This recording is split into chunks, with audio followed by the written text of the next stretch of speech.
Yes, ma'am. We can start. So, shall I share my PPT with all of you?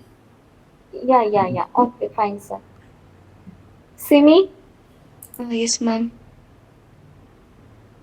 Good evening, all.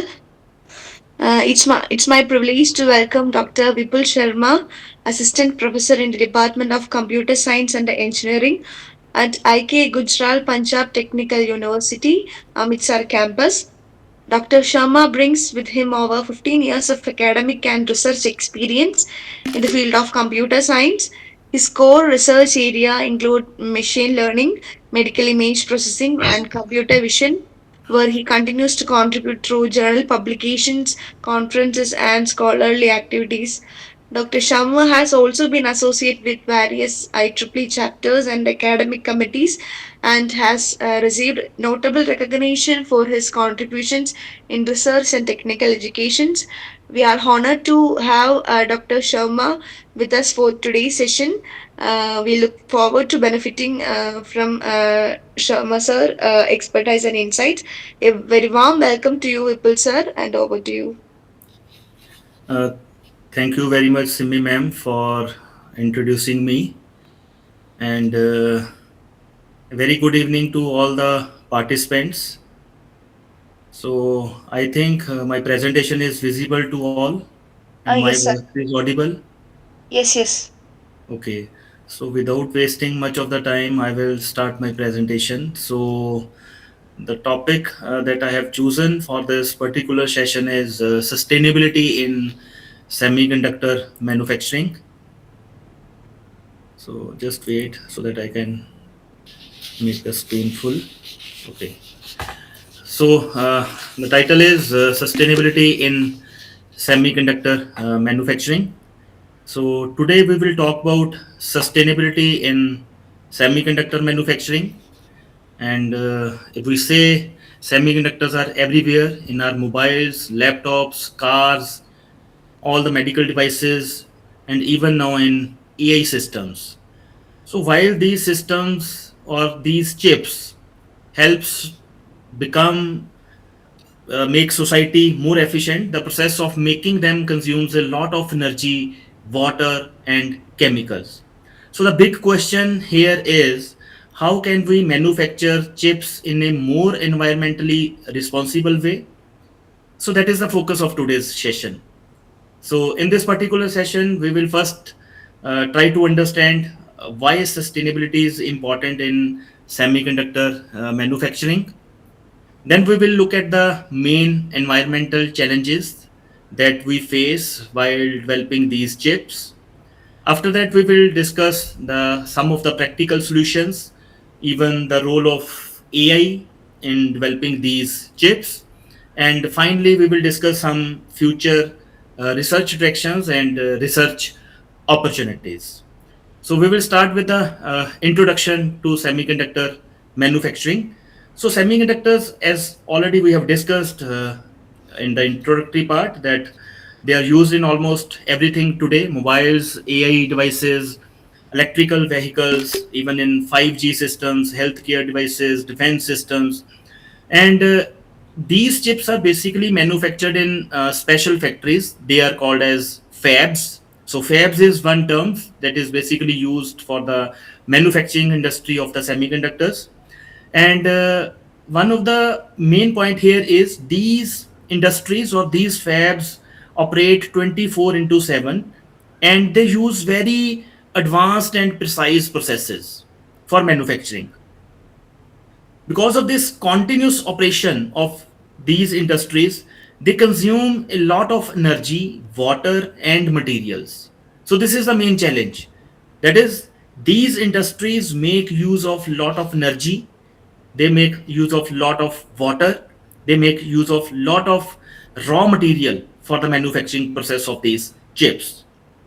So if we talk about the concept of sustainability, so sustainability means using resources wisely today so that whatever the future generations are there, they are not deprived of the same opportunities. So what we are getting right now, they must get in the future. So it is basically, we can say that about a balance. We should take what we need, but also ensure nature and sources can recover and regenerate. So many people think sustainability is only about the environment. They think that when we are talking about the concept of sustainability, so the first thing that comes in our mind is the environment. But it is much broader. So sustainability is not only related to the environment. So there are number of factors that contributes towards this sustainability concept. So it includes the responsible use of energy, such as shifting to renewable sources and improving the efficiency of the systems. It also involves water conservation, reducing waste, and recycling materials wherever possible. So, sustainability also covers technology and industry, where innovation should reduce harm while improving the quality of the life. So that means sustainability does not only constitutes a single term, that is environment. Sustainability basically has number of terms, number of constituents that we have to consider. So in simple words, we can say sustainability is about long term thinking, making decisions that today that are good not only for us but for our children and future society also. So when we hear the word sustainability, most of us immediately think about climate change, solar, wind energy, or electrical vehicles. Because when we are talking about sustainability, so these are the first things that came in our mind. That is climate change, then solar energy, wind energy, renewable energy sources, electrical vehicles. However, we can say one critical area that is often overlooked is the semiconductor industry. So, semiconductor industry is the backbone of the modern technology. As we have already discussed, semiconductor chips, I think they are used in each and every device. In fact, all green technologies such as electric vehicles, renewable energy systems, smart grids, energy efficient appliances depend on these semiconductor chips. So at the same time, manufacturing semiconductors is a resource intensive task requiring large amount of energy. It also requires ultra pure water. It also requires chemicals and materials for the manufacturing process. So this creates an important question here. How can an industry that enables sustainability also becomes sustainable itself? So this is the main question here. So therefore, discussing sustainability in the semiconductor sector is not optional here. It is essential for achieving global sustainable development goals. So these this slide basically, if we see this slide, so there are three different categories. So we call these three categories as the important pillars of sustainability. So what these pillars are, let us discuss these pillars. So the first pillar is environmental, second is economic, and then we have social, and then we have governance. So when we talk about sustainability, so these are the three, four different categories that constitutes towards sustainability goal. Basically, environmental sustainability, it basically focuses on reducing carbon emissions, conserving water, and minimizing waste and pollution.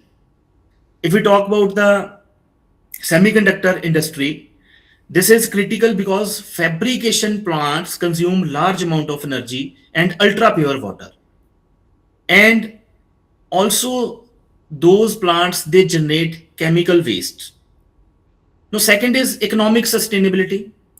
Now economic sustainability basically it ensures that an industry remains financially visible in the long term. So economic sustainability is related to the cost efficiency, or it is related to the financial viability of the project. And third is the social and governance sustainability, that is the third category. So it basically covers ethics, worker safety, compliance with the regulations, data security, and transparency in decision making. So that means under these three different pillars, we have number of factors that constitutes towards the goal of sustainability. So I can just say here, so any industry ignoring even one pillar cannot be truly sustainable. So most of the time, I have already discussed in the previous slide, whenever this term sustainability comes in our mind, the first thing that comes in our mind is the environment. If we have to make the environment good, we have to make the environment clean. But sustainability has three to four different categories, and under these categories we have different attributes or different factors that we have to taken into consideration while evaluating or while checking an industry of the semiconductor. So, therefore, any industry I have already written here that ignores environmental, economic, or social and governance aspects, it cannot be considered as truly sustainable. So, next is why sustainability matters in semiconductors. Why there is a need of sustainability concept. Why sustainability is important in semiconductor industry. The reason being, so the I have listed some of the reasons here. Extremely high energy consumption. The reason is these industries, they operate 24 into 7. So they are and for manufacturing chips, we use different type of processes, and every process consumes a large amount of energy. And second is large scale water usage. So these industries, they use gallons, large or hundreds of gallons of water. Again, for different processes, these industries make use of different chemicals and gases for completing the different processes in order to manufacture the chips. And rising global chip demand. So more and more devices are coming today, electronic devices. So every device has a chip. So that means a semiconductor chip. So that means there is a need to work on this sustainability part and environmental regulations. So because if we are consuming more energy, so that means definitely if we are using coal as energy, coal source as energy, then definitely that means environment is being polluted in a more number of way. So ESG pressure is there, that is called as environmental, social, and governance. So that is a government pressure. We have to work on these factors. So environmental, if we see the environmental footprint of a semiconductor fab or industry, we can see here the energy consumption of a semiconductor industry is comparable to a small city. Just this is very major point here. A small or a big industry, semiconductor industry, it the energy consumption is just comparable to a small city. The reason being that industry is operationable for 24 into 7 hours. That industry has many advanced equipments. They are continuously working, so energy requirement increases. So if we see the water usage, so that is extremely high, millions of liters per day, mainly for cleaning wafers and maintaining ultra pure conditions. So water is being wasted there in semiconductor industries. Then if we talk about the emissions, so the manufacturing process releases greenhouse gases as well as fluorinated gases, which have a higher global warming potential than carbon dioxide. So fabs or these industries, they also generate significant waste, including chemical waste, solid waste, and electronic waste also. And these type of waste, they require careful treatment and disposable. So together, all these factors make the environmental footprint of semiconductor fabs very significant. So there is a urgent need for sustainable manufacturing practices that we have to see or we have to use, so that the energy consumption should be less, so that the water wastage should be less, there should be less emission of gases, and there is less wastage due to these chemicals or due to this e-waste. So, if we see the different energy sustainability strategies that are available in the literature, so there are different four categories that are basically used for sustainability. So, to reduce the environmental impact of semiconductor manufacturing, the first major step is shifting towards the renewable energy sources. Right now, we people use non renewable sources of energy. So the first shift is, that is, we have to shift towards the renewable energy sources like solar and wind. So whenever we use these type of renewable energy sources, the carbon emission rate lowers from the industries. Now the second approach here is adopting energy efficient fabrication equipment. So new tools are designed to deliver the same or better performance while consuming lesser power. So if we have designed certain energy efficient equipments, then definitely they will use lesser power as compared to the older devices. And another important area is smart HVAC systems and clean room optimization. As these clean room operate 24 into 7, even small efficiency improvements can lead to significant energy savings. So, if we are working on these areas, then definitely we will save a large amount of energy. And we have already seen that in most of the industries, we are using the non-renewable energy sources for electricity.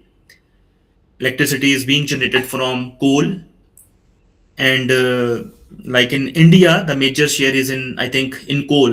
In Punjab, we have major share of coal for electricity production. So definitely, if we are using coal for the electricity generation, then definitely the greenhouse gas emissions will be there, and that will badly impact the environment. So that means if we are using or if we are shifting to the renewable energy sources, so somewhat our carbon emissions from that industries will be less, and moreover we are focusing towards the cleaner environment.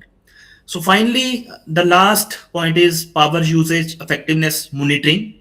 Basically, that is used to track how efficiently energy is being used and to identify areas for further improvement.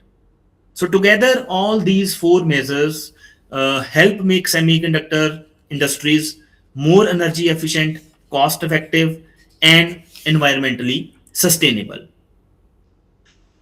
Next, we will discuss why planning for sustainability in the semiconductor industry is so complex.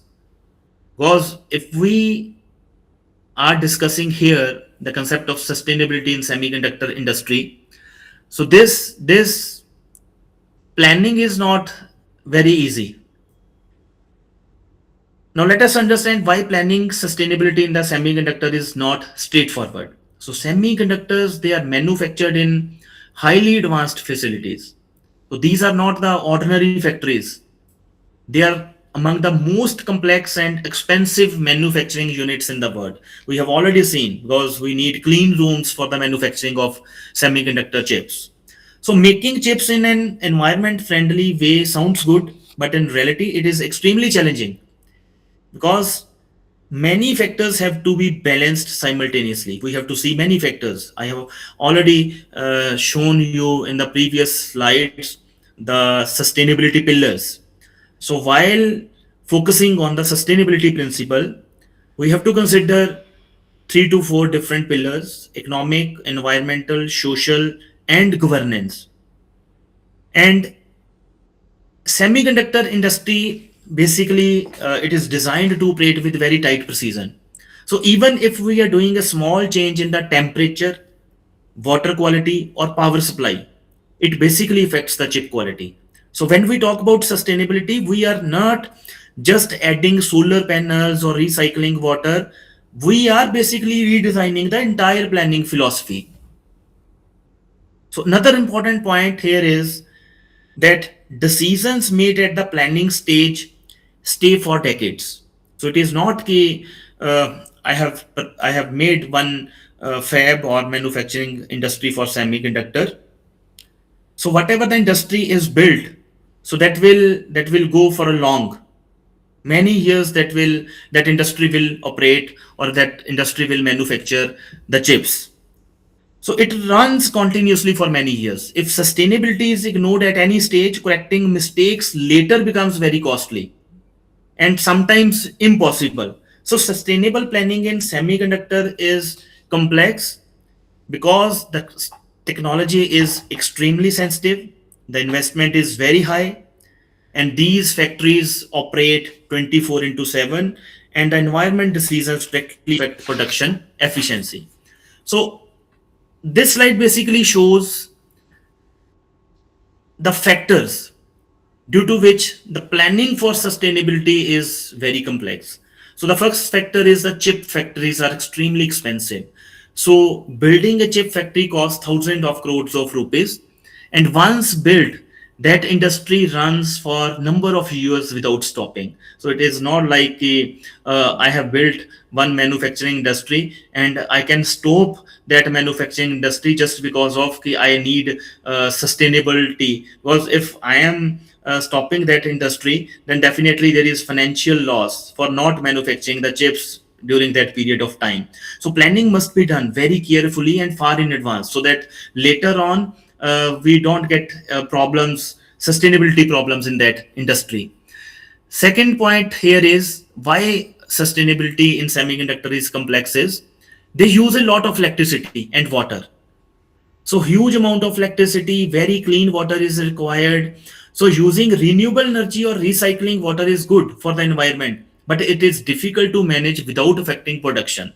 So if we have to introduce any clean water strategy or recycling strategy, then definitely we have to shut down the plant. So shutting down the plant is not a good option. So that means our production will affect. So this means if we want to introduce a sustainability principles in the existing industry, then definitely it will affect the production of the company. And this is the reason this sustainability planning is very complex in semiconductor industry, in the existing industry, not the industries that we are going to build in the near future. So second is environment versus production balance. So using eco-friendly methods may slow down production, increases cost, but ignoring sustainability, definitely it will harm the environment and future resources.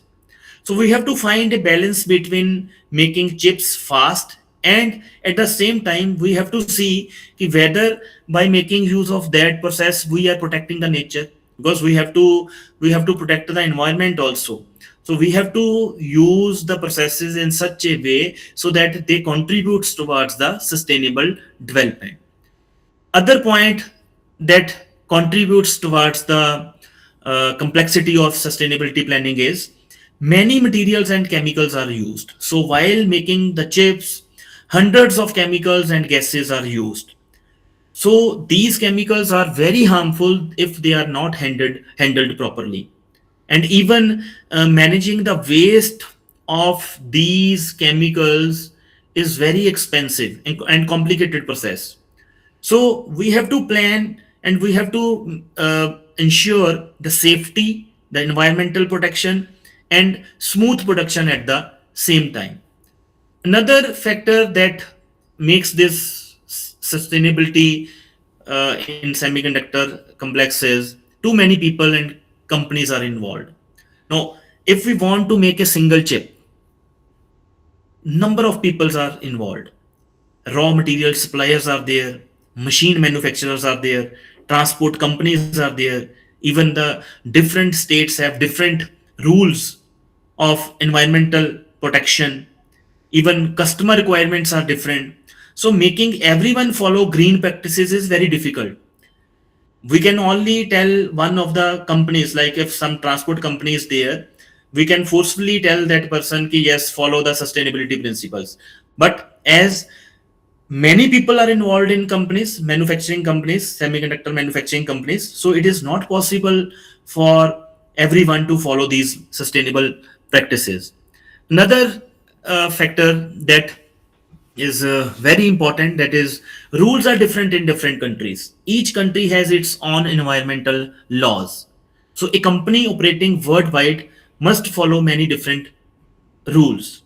So planning sustainability becomes like solving a puzzle without different rule books. So just like I will give you one example, if we have one company, Samsung company. So Samsung has different manufacturing plants, manufacturing units. So if might be the unit that is in India, that is using different way of manufacturing, and maybe the unit that is in Europe or in Taiwan, maybe that plant is using different types of processes, and even the environmental laws in India or in Taiwan or in Europe might be they are different. So if Samsung company has developed certain rules for manufacturing, so they are not applicable in at each and every place. So rules are different in different countries. So this is the reason sometimes it becomes more complex to achieve sustainability. If Samsung company is achieving sustainability by making use of certain rules in India, then that is not important, or that is not true by making use of same rules that uh, company will achieve sustainability in Europe or in Taiwan. So rules are different in different countries. So another point here is technology changes very fast. So new chips are developed every few years. New technology may need more energy, new materials. So sustainability plans must keep changing, which makes planning harder. And the last point here that makes the sustainability process very difficult is eco-friendly solutions cost more at first. So solar energy, water recycling, and waste treatment systems are very expensive to install. If we talk about the renewable sources of energy, so the initial cost of installation of solar panels is very high. No doubt, at a later stage, the energy generation is very cheap, but initial cost of these type of technologies is very high. So we have to companies must decide, should we spend more now to protect the future.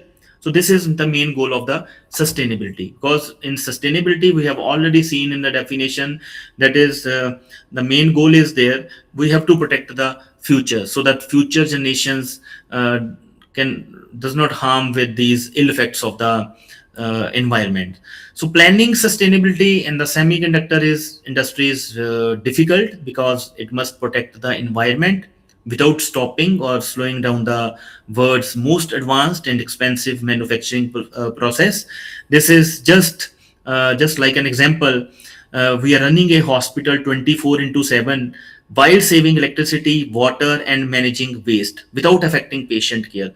So I think it's very difficult to achieve this thing. That is, we are saving the electricity also, we are saving the water also, we are managing the waste in also in a very proper way without affecting the patient care. So we can see here planning sustainability in the semiconductor is very difficult, very tedious task. So next we will discuss some of the key factors that drives the global transition to sustainability in semiconductor manufacturing. So there are certain factors due to which uh, we researchers are moving towards sustainability. So the first point here is regulatory pressure and policy mandates. So governments, different governments in the world, they are basically tightening the environmental regulations, and they compel semiconductor manufacturers to reduce emissions, waste, and energy consumption, because these industries or these fabs generate a lot of carbon footprint. they generate lot of pollution. So government worldwide, they have made certain laws. They are compelling the companies to move towards the sustainability principles. So these policies, basically whatever the policies or regulations the government made, they ask different companies to adopt cleaner technologies and disclose environmental impact data. So whatever the pollution they are generating in the industry, they have to disclose this thing to the government so that appropriate measures can be taken for the environment protection.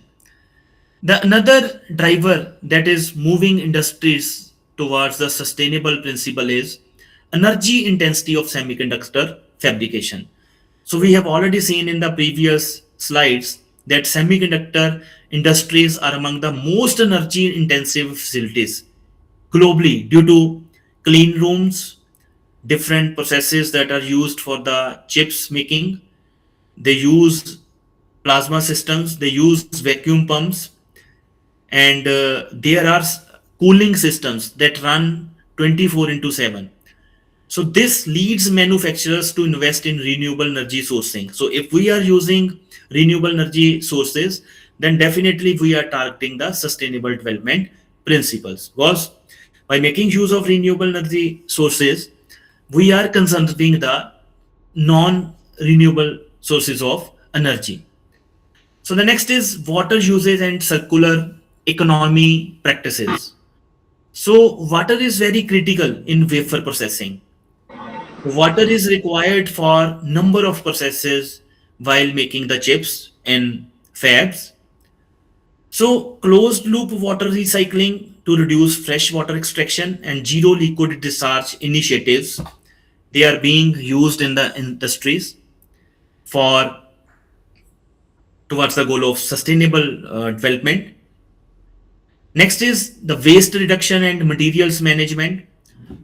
Sustainability in semiconductors involves managing diverse waste streams, because these industries generate a lot of chemicals and chemical waste. Even sometimes packaging material is also there, and scrap wafers are also there. So we have to emphasize on recycling rare materials, metals, and minimizing single-use plastics. So these are some of the factors that push us towards the sustainable development goals. Then is supply chain transparency and ESG reporting. So ESG reporting is basically environmental, social, and governance reporting. So investors and stakeholder demands for these type of reportings. So life cycle assessment of products. So what is life cycle assessment? So life cycle assessment is basically from the inception to the end of the product. So suppose a chip is, if we talk about solar cell, so maybe solar cell is a renewable source of energy, because that is solar energy is freely available. But I have already discussed in the previous slides that the initial cost of solar cells is very high. If government is not giving you any subsidy, then definitely you have to bear the whole cost. So life cycle assessment of product means, might be we are saying कि renewable sources of energy are very good, they have very less environmental impact, they are cleaner sources of energy. But what about while making the solar panel, the energy we are using, the waste that is being generated while the development of those solar cells, and when in the last, after using solar cells for years, when we destroy those solar cells, what about the waste of that solar cells? So life cycle assessment is from inception to the last of the product, end of the product. So sometimes might be कुछ ऐसी technologies होती हैं जो starting पे हमें लगता है कि they are environmental friendly, they are very good, but after using those technologies, उनका जो ई वेस्ट है या उनका जो वेस्ट है that is very harmful. So life cycle assessment is very important in each and every industry. So this pressure fosters greener procurement and accountability across value chains. Next is customer and market expectations. So customer is also worried about this thing. कि I want that product that has low carbon emission and that is ethically sourced material. So meeting customer sustainability standards becomes a competitive advantage. Next is technological innovation and process optimization. So, driving sustainable semiconductor manufacturing includes adopting AI ML for fab optimization, advanced process control for higher yields and less waste, and next generation materials and equipment that use fewer resources. Now, this is very important slide. So, when we talk about sustainability, so United Nation United Nation has given us 17 different goals, and these goals, some of the goals, they are related to the sustainability. Otherwise, all the goals, they are related to the sustainability. These 17 goals, they are provided by United Nation, and these are called as a sustainable development goals. And out of these sustainable development goals, 17 sustainable development goals, there are certain goals that are directly related to the semiconductor industry. So that means if we are working for the semiconductor industry, if we are working on saving energy, saving water consumption, reducing pollution, and creating jobs in semiconductor industry, that means we are directly targeting the sustainable development goals of the United Nations. So let us see what goals are there that are related to the United Nations SDGs, that are related to the semiconductor industry. So the first goal that contributes towards the sustainable development in semiconductor industry is SDG 7. So I will just show you here the 17 different goals. So first goal is no poverty, zero hunger. Third goal is good health and well-being. So these are the key problem areas that the United Nations has given to the global community, that you must work on these goals in order to towards the development of sustainable goals.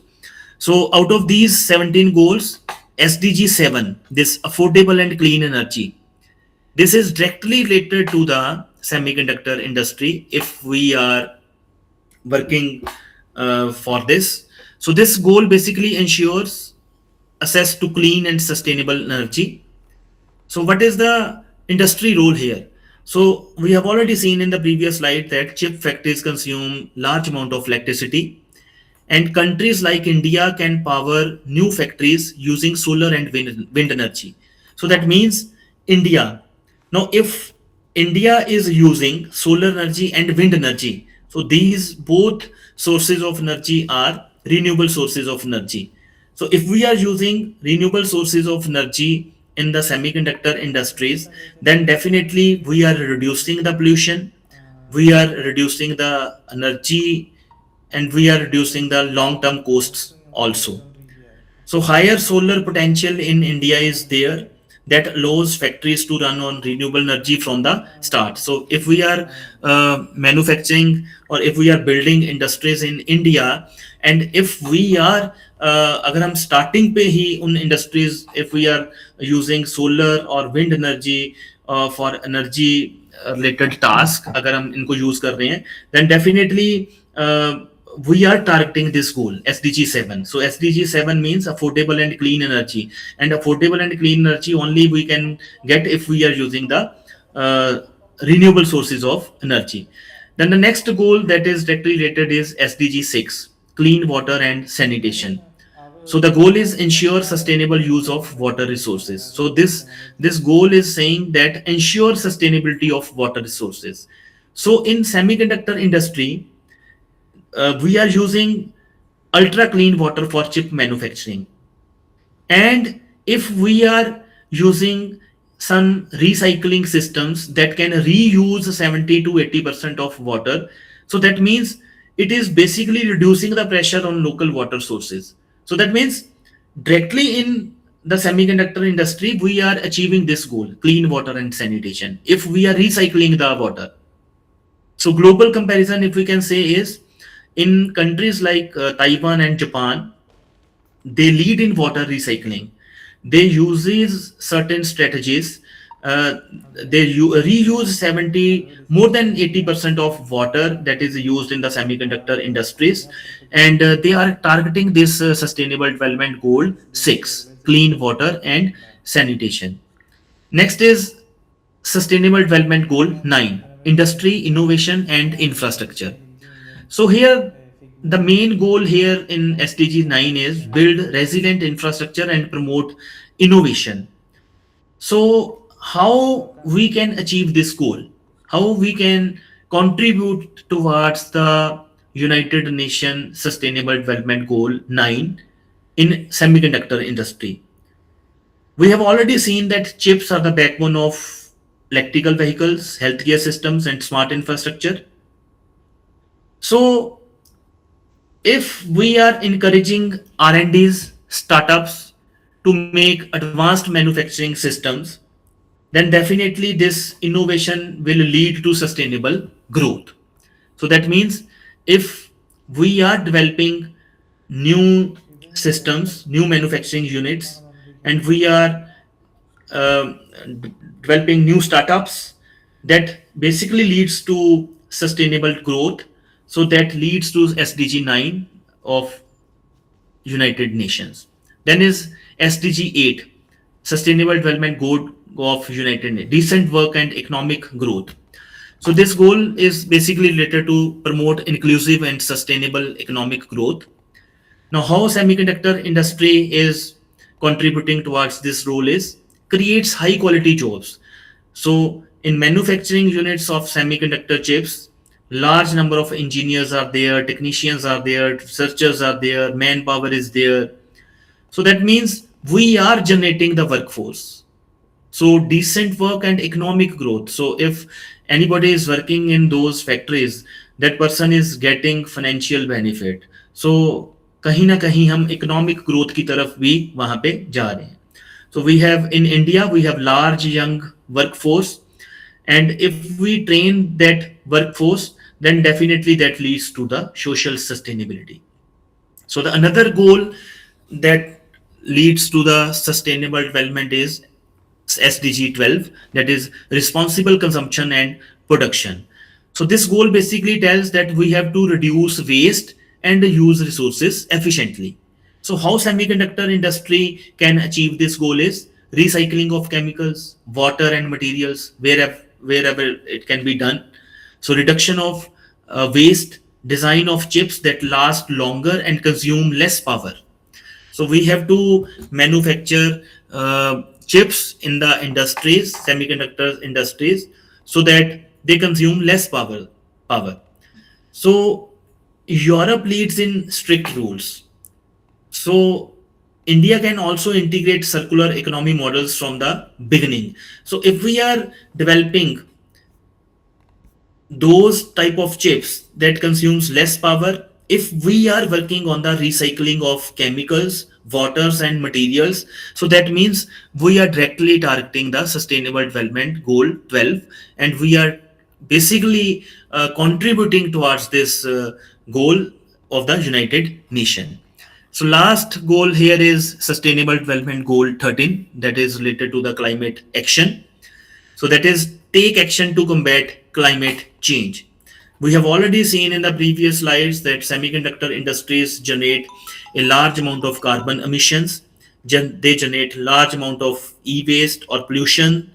So if we are developing some green fabs or green industries that make use of green technologies and smart grids that have lower climate impact, then definitely we are targeting this SDG 13 of the United Nation. So sustainable, we can conclude this all sustainable development goals in a single line, that a sustainable semiconductor industry supports clean energy, it saves water, it creates jobs, it reduces pollution and drives innovation, and directly helping achieve the United Nations development goals. So that means any semiconductor industry that is supporting clean energy, that is saving the water, that in creating the more jobs, that is reducing the pollution, and that drives innovation, that directly contributes towards the UN sustainable development goals. So what goals we are trying to achieve in that industry is that we have already discussed: SDG 13, SDG 12, SDG 8, SDG 9, SDG 6, and SDG 7. So these goals, they are provided by the United Nations. If any researcher of, or if any person is working on these goals, then that means you are basically working for the United Nations, because the United Nation has given these goals. So if in semiconductor industry, if any person, if that person is working on saving water, or if that person is working on recycling of the water, then that means that is targeting this SDG 6, clean water and sanitation. So next we can have is sustainable potential of India's semiconductor industry. So now we will specifically talk about the India's scenario. So India is rapidly becoming a key player in global semiconductor manufacturing, and it has strong potential for sustainable development in this field. And the reason is, this potential basically comes from a mix of government policies. The government policies here are very supportive. We have renewable energy sources that are available in abundance. We have many green technologies that are available in different areas of the uh, then we have resources efficiencies and local innovations, because the people of India, they are very innovative. So I think India has a very strong sustainable potential, and if we can apply that potential in semiconductor industry, then definitely we can achieve the sustainability goal of the United Nations. So how government is supporting India in semiconductor industry? So India has very good sustainable potential. So the first point that we can discuss here is government support and strategic vision. So India Semiconductor Mission (ISM) so is driving the country's plan to build a complete semiconductor ecosystem from design to manufacturing and testing. So in earlier we have seen that most of the Chinese manufacturing companies, they develop their chips or their phones in China or in any other country. But now you can see all the Mi phones or Xiaomi phones, they have that tag made in India or make in India. So that means they are setting up their plants in India, and everything is manufactured here. So government has certain policies and incentives that are encouraging companies to set up chip making plants, electronic clusters, and R&D hubs. Especially states like Rajasthan and Uttar Pradesh, they are launching their own semiconductor policies to attract investment and create technology parks. So this strong policy environment helps make sustainable planning and long-term investment easier. Next potential that has in India is clean energy and low carbon potential. So I have already discussed that India is one of the fastest growing renewable energy programs. So according to one of the goal that India has set is, by 2030, India is aiming for 500 gigawatt of renewable capacity. So this can only be achieved if we are transitioning towards the solar energy, wind energy, and other clean power sources. So definitely, if we are using these sources, these renewable sources of energy for power generation, so definitely we can reduce the carbon emissions. So renewable energy in these industries can significantly lower pollution and operating cost while helping India meet climate goals. Okay, okay. So if we are using renewable energy sources, so that means we are also targeting the good climate also. Okay. Next is water conservation and recycling. So semiconductor manufacturing, we have already seen in the previous slides that semiconductor industries, they use lot of pure water. So India, Indian industries, Indian semiconductor industries, they are starting to adopt water recycling technologies, and that can reuse up to 75% of the processed water. So specifically in areas where there is a water scarcity, so this is very valuable for sustainable operations. So recycling water basically reduces environmental strain, and it safeguards resources for the local communities. Another point that we have to discuss here is circular economy and e-waste management. So India already has certain national and state level e-waste recycling policies that helps us to collect, reuse and recycle old electronic components. So as semiconductor manufacturing industry grows, expanding these recycling systems can reduce waste and recover valuable materials from the discarded electronic products. So circular economy means keeping materials in use longer and reducing pollution. The next point here is job skills and sustainable growth. Now, semiconductor sector is expected to create many new jobs because in India, we have discussed that in Rajasthan and UP, many new organizations are being set up, many new industries are being set up. So, especially in technical and engineering fields, a large number of skilled workforce is there.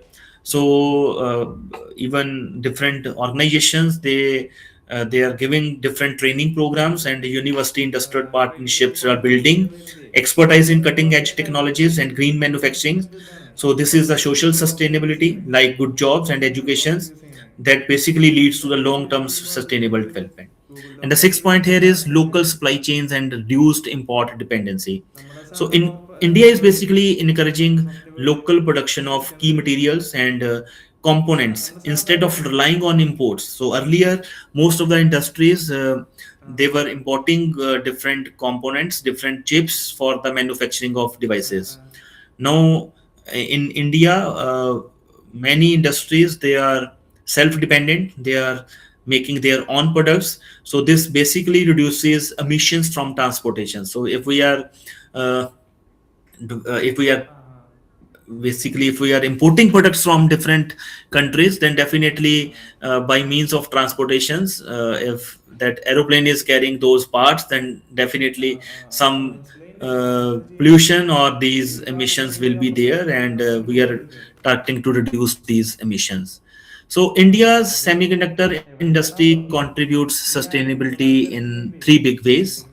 So environmental sustainability, economic sustainability, and social sustainability.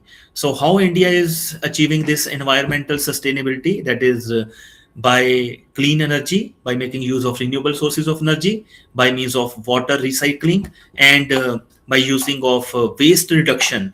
uh, we have set up certain plants where the electronic waste is recycled. Then is economic sustainability. So economic sustainability is related to the financial values.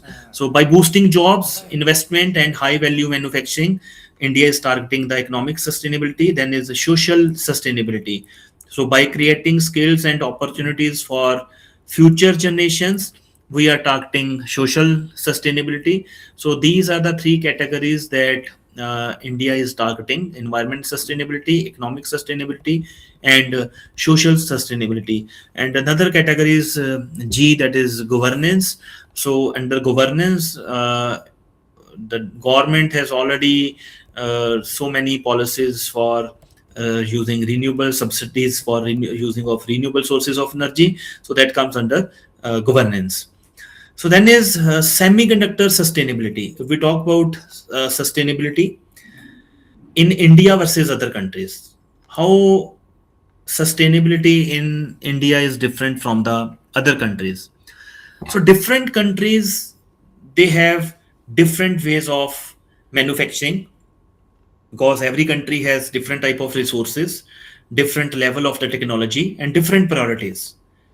So that means there is difference between India and other countries. So there are certain countries that are manufacturing these chips from the last many years, and there are certain countries that are manufacturing these chips from the last 1 year. So sustainability basically means using less energy, less water, and reducing pollution and creating long term benefits for the society. So if any industry that is making use of less energy, that is making use of the recycled water, that is reducing the pollution to some extent, and that is creating long term benefits for the society, so we can say that semiconductor industry is achieving the goal of sustainability. So let us talk about the different countries comparison with India. So in India, first we will discuss about India. So in India, India has high potential for solar and renewable energy. So if India has high potential, so that means we can use these sources for the energy generation instead of the non-renewable sources of energy. So if we are using the renewable sources of energy, we are directly targeting the sustainable development goal, climate change, and other goals. So strong government support. So India Semiconductor Mission (ISM) we have already discussed in the previous slides. So government is supporting the semiconductor industry. Then is ability to build new factories with the green design from the beginning, because India has just started the semiconductor manufacturing. So in India, from day one, by adopting best global green practices that other countries are using, we can achieve the sustainability. Even in India, we have larger, younger workforce and growing electronics market because everyone needs mobile phone. So market here is very strong. So there is a strong potential in India about this industry, but there are challenges also because very we people are very new. So developing a large scale chip manufacturing is a very challenge in India. Then infrastructure still developing, needs to time reach global efficiency levels. But we can say ये India के लिए ये advantage भी है that we can grow sustainably from day one because India is developing this industry. Then, if we talk about Taiwan, so Taiwan is the world leader in chip manufacturing. Their manufacturing efficiency is very high, and they are using advanced water recycling systems. So that means they are not wasting the water. So in the clean rooms, they use recycled water. More than 80% of the water is recycled in Taiwan. And they have certain challenges also. So the challenges are electricity consumption. The land in Taiwan is very less, and there are very less natural resources. Like in India, the solar energy is available in abundance. Wind energy in coastal regions is available in abundance. But in Taiwan, the natural resources are very less. So there are some certain countries in the world that are very good in certain resources, and there are certain countries in the world that are good in other resources. So if Taiwan has good manufacturing efficiency and if Taiwan has good water recycling systems, the challenge is also there in Taiwan. That is heavy dependence on imported energy. They have to import energy because the natural resources are not there. So if they use non-renewable energy sources like coal, then the pollution is there. So in order to achieve the target of sustainability, United Nation goals, they have to import energy so that वहां पे pollution ना हो. So Taiwan focuses on efficiency, but sustainability is difficult due to resource shortage. So Taiwan is not able to achieve the sustainability. The reason being due to the resource shortage and especially related to the renewable energy sources. If we talk about United States, so United States has very advanced technology for chip manufacturing. They have good R&D labs. They have strong environmental regulations, and they make use of clean energy in uh, industries. But again, there are certain challenges. If they have good technology, their cost of manufacturing is very high, and moreover, if they need certain approval and they have to need some compliances, the process is very lengthy. So USA leads in technology, but sustainability again comes at a high cost. The reason is the industry there is very old. So if in older industry, if we want to change anything, then definitely a cost is required. Okay, so United Nation is good in technology, but sustainability comes at high cost. So if we see certain European Union like Germany and Netherlands, again they have strict environmental laws. Their major focus is on low carbon emissions. So we can see here every country is targeting some sustainability principle. Some of the countries they focus on energy, some of the countries they focus on recycling of the water, some countries they focus on generating uh, workforce, some of the countries they are focusing on manpower. So every country has different focus. So challenges here are high energy prices in Germany or Netherlands. Energy cost is very high, and second is slower industrial expansion. The industrial expansion there is very slow, and less large scale chip manufacturing compared to Asia. So in Asia, the manufacturing units are very large, but in Germany, Netherlands, the manufacturing units are not very large. So production scale is limited. So if Europe leads in green rules, their production scale is limited. So if we see about China, so China has very large scale manufacturing capacity. They have strong government investment and rapid infrastructure development is there. But they have challenges also. Their most of the energy is generated by means of coal based sources, and environmental impact is very high. So definitely if we are using, if most of the energy is generated from the coal, then environmental impact or carbon footprint rate will be high. So sustainability standards vary widely. China focuses on speed and scale. Sustainability is improving but uneven. So China is not focusing on sustainability. China is mainly focusing on large scale manufacturing capacity. So we can see there are certain countries that are focusing on technology. There are certain countries that are focusing on large scale plants. But in India, I think there is very good scope because we have abundance of solar and renewable energy, we have a strong manpower, we have strong workforce, and even in India, this industry is growing from day one by adopting best global green practices. We can see here कि Taiwan में ये चीज अच्छी है तो हम उसको adopt कर लें. In United States, they have good thing, then we can adopt. So by seeing other countries, we can adopt the good things of the other countries. So let us see about Japan. So Japan has high process discipline. So whatever the processes they are using, they use those processes in a very disciplined manner. Then efficient use of materials. They focus on the quality and waste reduction. So their major focus is on quality and waste reduction.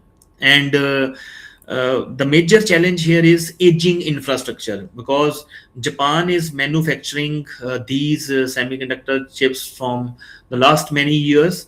Their infrastructure is aged now, so slow expansion because the tsunami affected area is there, so their expansion is very slow, and moreover, the renewable energy sources are very less in Japan. So Japan builds or their process they have good discipline processed, but their growth is very slow. So why India stands out for sustainable development? India can learn from others mistake. New industries can be designed based on the solar powered or wind powered systems. We can install water recycling systems, and definitely if the plants they are based on the solar power or wind power, then definitely those plants will have low emission carbon footprint. Then sustainability can be built along with growth, not added later. While countries like Taiwan, the USA, and Europe they are improving sustainability in existing chip factories, India has the unique opportunity to build a green semiconductor industry from the ground up, because India is now working in this area. So let's talk about AI in semiconductor industry, because I also want to discuss how AI can be used. Artificial intelligence can be used in semiconductor industry. We have already seen AI semiconductor industry is one of the most complex and resource intensive industrial process. So AI basically can be used for decision making. AI can be used for collecting data from the sensors and machines, and after that, you can use AI algorithm for analyzing the patterns, and then we can also use AI for optimizing the process in real time. So that means role of AI is very good in sustainable semiconductor manufacturing, because this will lead to less wastage, this will lead to less energy usage, higher yield, and lower carbon footprint. So AI enabled energy optimization. So there are clean rooms, there are lithography tools, HVA systems. They consume massive energy. So if we are predicting, we can predict the energy demand by making use of AI solution.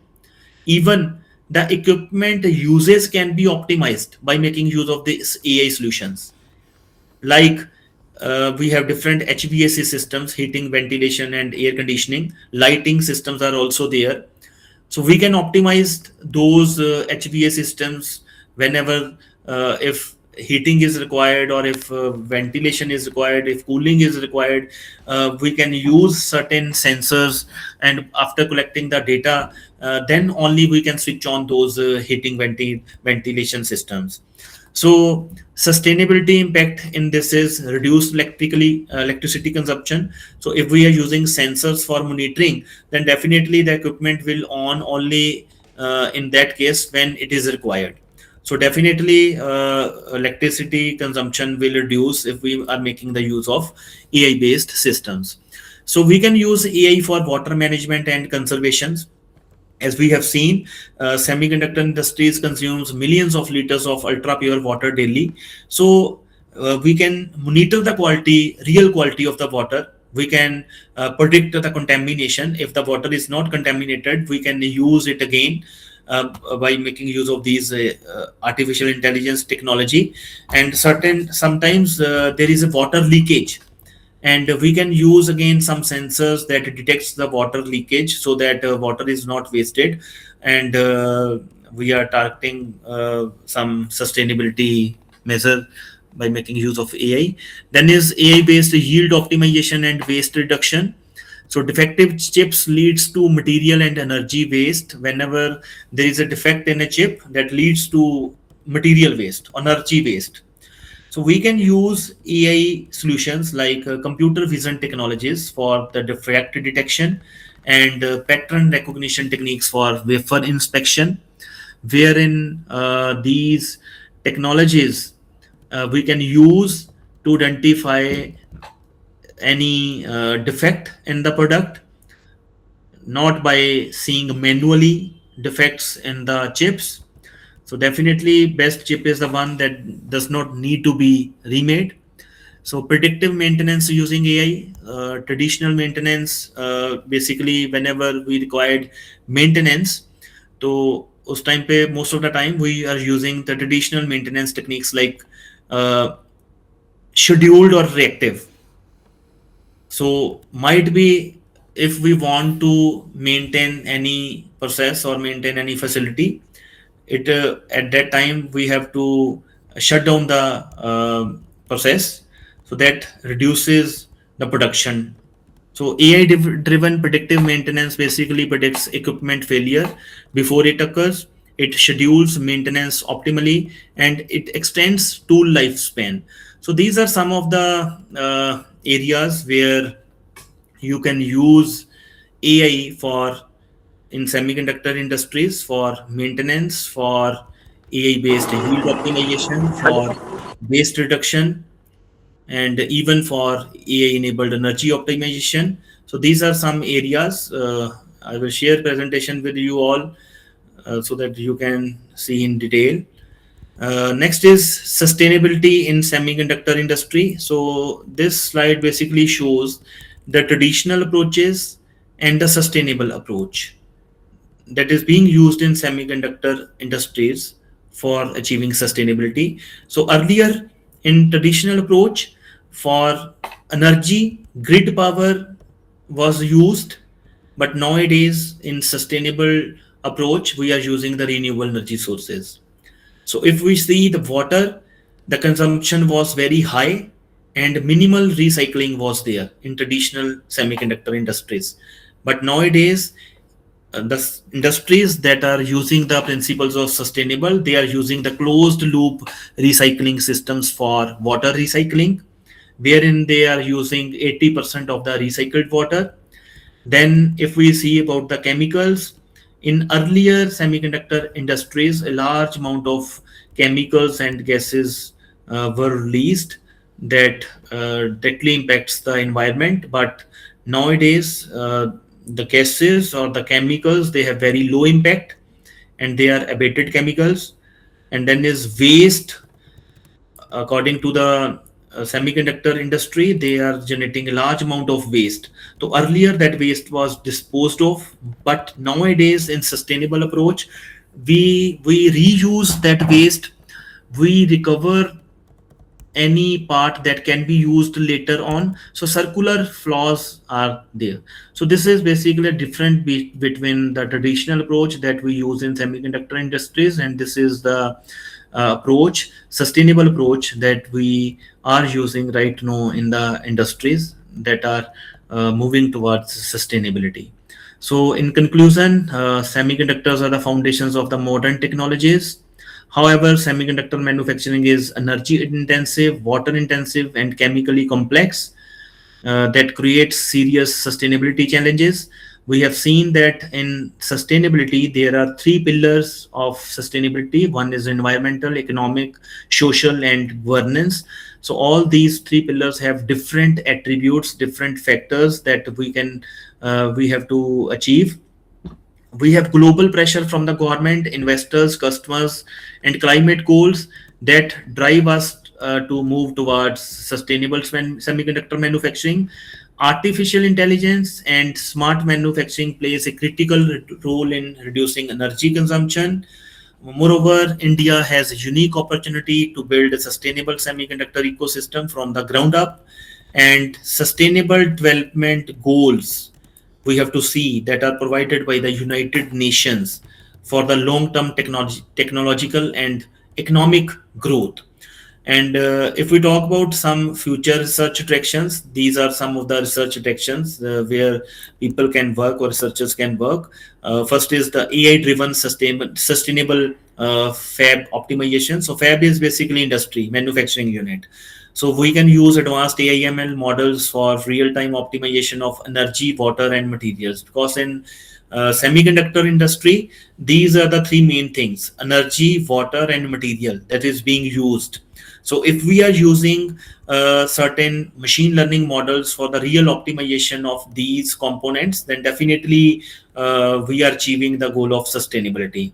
So integration of reinforcement learning for adaptive process control, that is very important.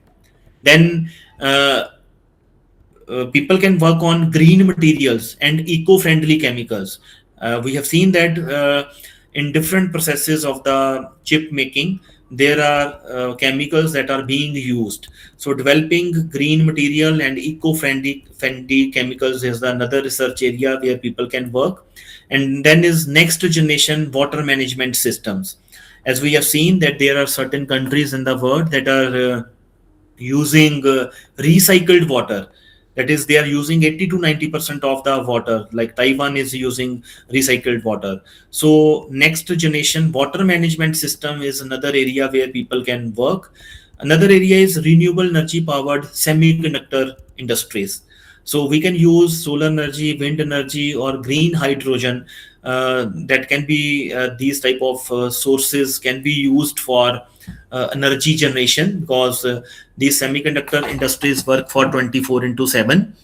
And if we are using renewable sources of energy, then definitely we can targeting the climate goal of the United Nations. Then is digital twins and virtual manufacturing. So digital twin is just a replica of the whole semiconductor industry. Before doing any kind of manufacturing, we are generating a digital twin or replica of the industry, so that we can predict the simulation of emissions, energy usage, and waste. And last is the circular economy and resource recovery. So advanced recycling of rare earth metals and critical materials, designed for recyclability in semiconductor devices, and closed loop material systems across the supply chain. So these are some of the future research directions where you can work. So last is the future of semiconductor is not only about smaller and faster chips, but about cleaner, smarter, and more responsible manufacturing. So sustainability will define the next generation of semiconductor innovation. So this is all about from my side. If you have any question, you can ask. So, participants, if any questions, you can ask now.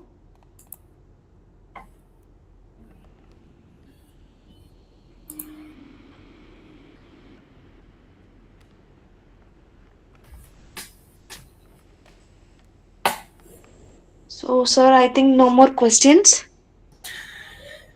Thank you, ma'am. Thank you, dear participants, for patient listening me. Thank you very much. Thank you so much, sir, for delivering such an insightful and well structured session on this virtual platform. Your explanation and research oriented perspectives and practical insight have truly enriched today's learning experience for all participants. We sincerely appreciate the time you dedicated amidst your professional commitments and your willingness to share your expertise with us here. Thank you so much, sir. Thank you, Simi, ma'am. Thank you very much. Thank you. Okay, without any delay, let's start our next session. Our next session is handling by Dr. Ramji. So, sir, can you hear me? Ramji, sir? Yes, I can hear you. Okay, sir. It's my privilege to have with us our distinguished resource person, Dr. Ramji, a design lead at Tessolve Semiconductor Bangalore, with an impressive 16 years of professional experience in the semiconductor industry. His contribution and technical expertise in advancement semiconductor design have been widely recognized in the field.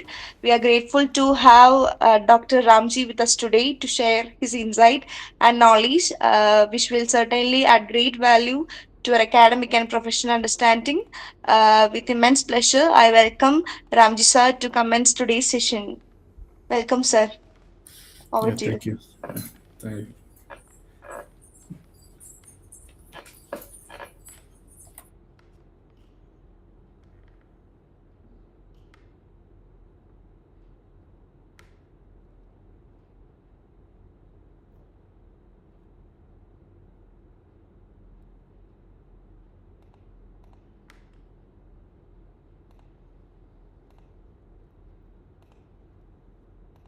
Ramji sir?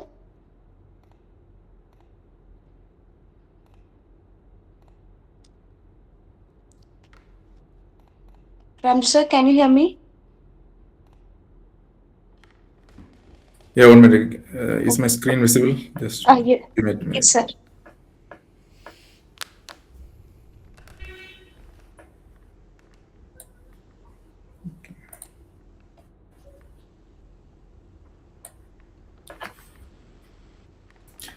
Yeah, good evening to all.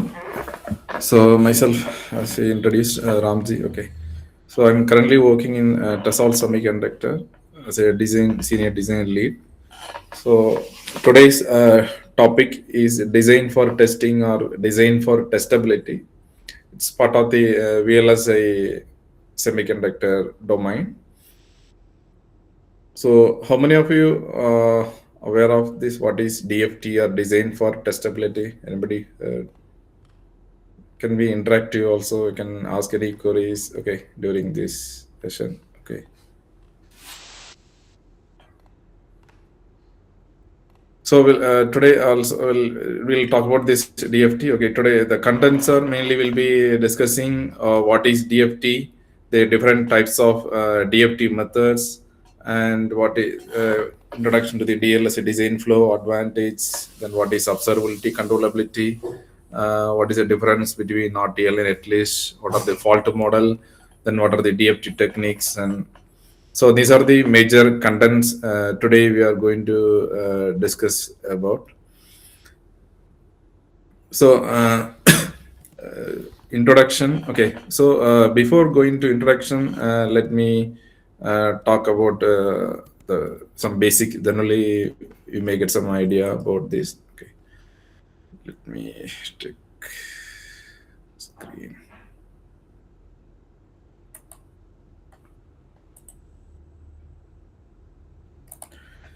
So my screen visible? No? Some blank screen, white screen. Is it? Yes, sir. Yeah. So what? Let me introduce what is TFT. Okay. So Azim, all of you know about the chip. Okay. So normally in industry we'll be saying system on chip. Okay. SOC. Okay. So system on chip means that chip contains the processors will be there, multiple cores will be there, processor will be there, then memory will be part of this. Okay, then some IO interconnect. Okay, the high speed interconnect like SEDIS, then PCI interface. Okay, like this, all these interface, everything, and the memory will the ROM will be there. Okay, then fuse box will be the repairing kind of things. Fuse will be there, some GPO. So everything will be part of this. If you talk about the chip or a system on chip. Okay, so currently most of the my work career I will be working on the system on chip. Okay, in the design for testability. Okay, this is chip. Okay, so where this DFT people where we are working means, for example, if you're a customer, for example, Intel manufacturing a chip. Okay, so first they will be having a the design will be there. Okay, the Intel, for example, I say design will be there. Okay, the design contain what is the functionality of the particular chip. Okay, those chip may be most may be used for the automotive automotive industry means a particular sensor will be there. Then there also where processor will be there. Some display for displaying the parameters that display unit to connect interconnect everything will be there. Anyway, mostly the design means the functionality will be there. Okay, so that is a main thing. If you take a first particular, if they are designing a chip. Okay, so where this DFT or design for testability come into picture means, suppose if you're manufacturing only the whatever the design engineer. Okay, so the design engineer, whatever they're developing, if they will manufacturing the chip. Okay, then if they given to directly to the customer. Okay, first when they're manufacturing designing the chip. Okay, then they make it a hardware unit, then it will be delivering to the particular customer. Okay, so maybe if you are purchasing mobile phone or laptop, will be having the processor, this system on chip, where it will be there. Okay, so they will be delivering to customer. So we cannot tell the how good the chip is. Okay, whether it will be working perfectly or whether it is make reaching the particular speed or performance. Okay, so all these things we cannot able to predictable. Okay, sometimes for example, the testing, different type of testings are there. Functional testing will be there, logical testing will be there, structural testing, like a different kind of testing is there. So functionally we can some using some software or things we can able to test few things. Okay, so but logically or structurally we cannot able to test the physical chip. Okay, one of the reason is we cannot able to access what is inside the chip because everything is very smaller in size. So we cannot able to easily you go and trace the particular what is the value available in particular inside the chip. Very difficult actually, because very limited number of input output IOs will be there. It is very difficult. Okay, so such a situation, we are manufacturing the chip with a very uh, low density, very high, sorry, number of transistors very high. The number of the density of the node will be very low. There is 2 nanometer technology or 3 nanometer technology currently we are manufacturing the chip. Okay, so we cannot able to tell 100% this chip will be work or not. Okay, what is the durability, how long it will be work, for example, the temperature. Okay, so the chip will be distributed all over the world. So some place where it will be hot temperature they using, where the particular person they are using, it will be very hot, sometimes it will be very cold temperature they are using. Okay, so everywhere the chip should be withstand. Also for long durability duration also should be, it should work. Okay, also for after 1 year or after 2 years, the aging also one of the factor. After 2 years or 3 years, the chip should be work on the particular performance. Okay, the speed should not be reduced. Okay, so all these things conditions should be met, particularly if the customer is manufacturing a chip and it is given to the customer. Okay, so thing is, suppose they have manufactured only with the design, whatever the particular chip they want. Particular, for example, particular chip is simple example. They have manufactured a chip. The particular chip will be worked in a washing machine. As simple example, the functionality of the washing machine should be they will be maybe defined. Okay, so that is the normal design if they are only manufacturing. Okay, so thing is, while manufacturing, because we are making the chip with a very low, with a very smaller in size, smaller technology nodes. So the probability of getting fault, okay, manufacturing fault. Here, what we are telling, the talking the term is called manufacturing fault. Okay, so while manufacturing, there are different type of fault may occur. Okay, so this fault sometimes exist in your design. Okay, so the functional test, whatever they are testing through some software, kind of after loading the operating system in the particular processor or chip. Okay, functionally we cannot able to detect all the defects in a chip. Okay,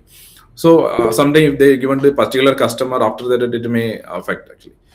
Some, for example, small leakage or some kind of small imperfection will be there within the chip while manufacturing. Okay, so all these things we cannot able to identify if DFT is not, or DFT is not included in your within the chip. Okay, so normally particular the higher the premium manufacturer like Samsung or Intel or the Nvidia, whoever the manufacturing the chip, while manufacturing, apart from the design within the chip, design the particular function whatever it want to do meant for, apart from the design, we'll be adding some more testable logic within the chip. Okay, that's we are calling it as DFT, design for testability. Okay, so before manufacturing, what we are DFT engineers will be adding some logic to test the chip after manufacturing. Okay, so before manufacturing, within that design within your computer only, the logic. Okay, whatever they say, Verilog code or netlist. Okay, or the layout. Okay, so that within the layout or within the logic Verilog code. Okay, so some portion of that design, for example, say the particular design say X. Okay, component say X will be there. Okay, some additionally some portion of Y will be adding. This Y is nothing but what we are DFT.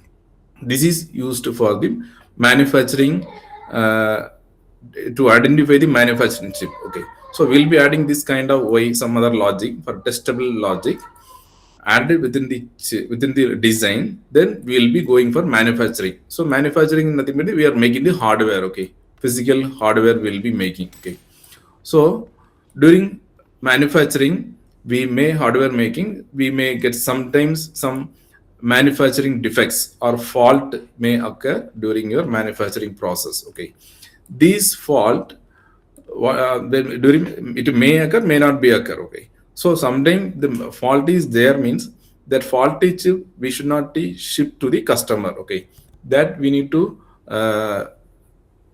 avoid during the stage. So what the industry will be doing after hardware is once it is manufactured, we'll be testing the chip. There is a machine called ATE, automatic test equipment.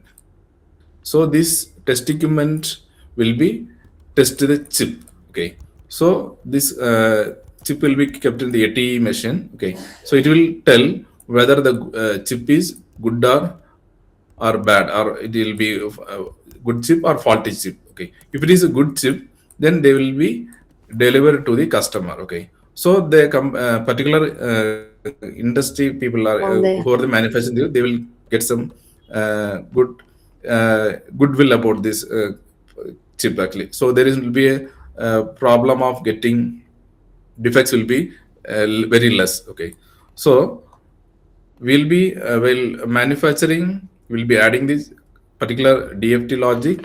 Then the hardware will be manufactured, the AT will be tested. So AT requires some testing, means we need some patterns. Okay, so pattern is nothing but as VLSI means, so for example we'll be having writing a code for example if you're writing code for adder. Okay, say full adder, we are writing code for full adder.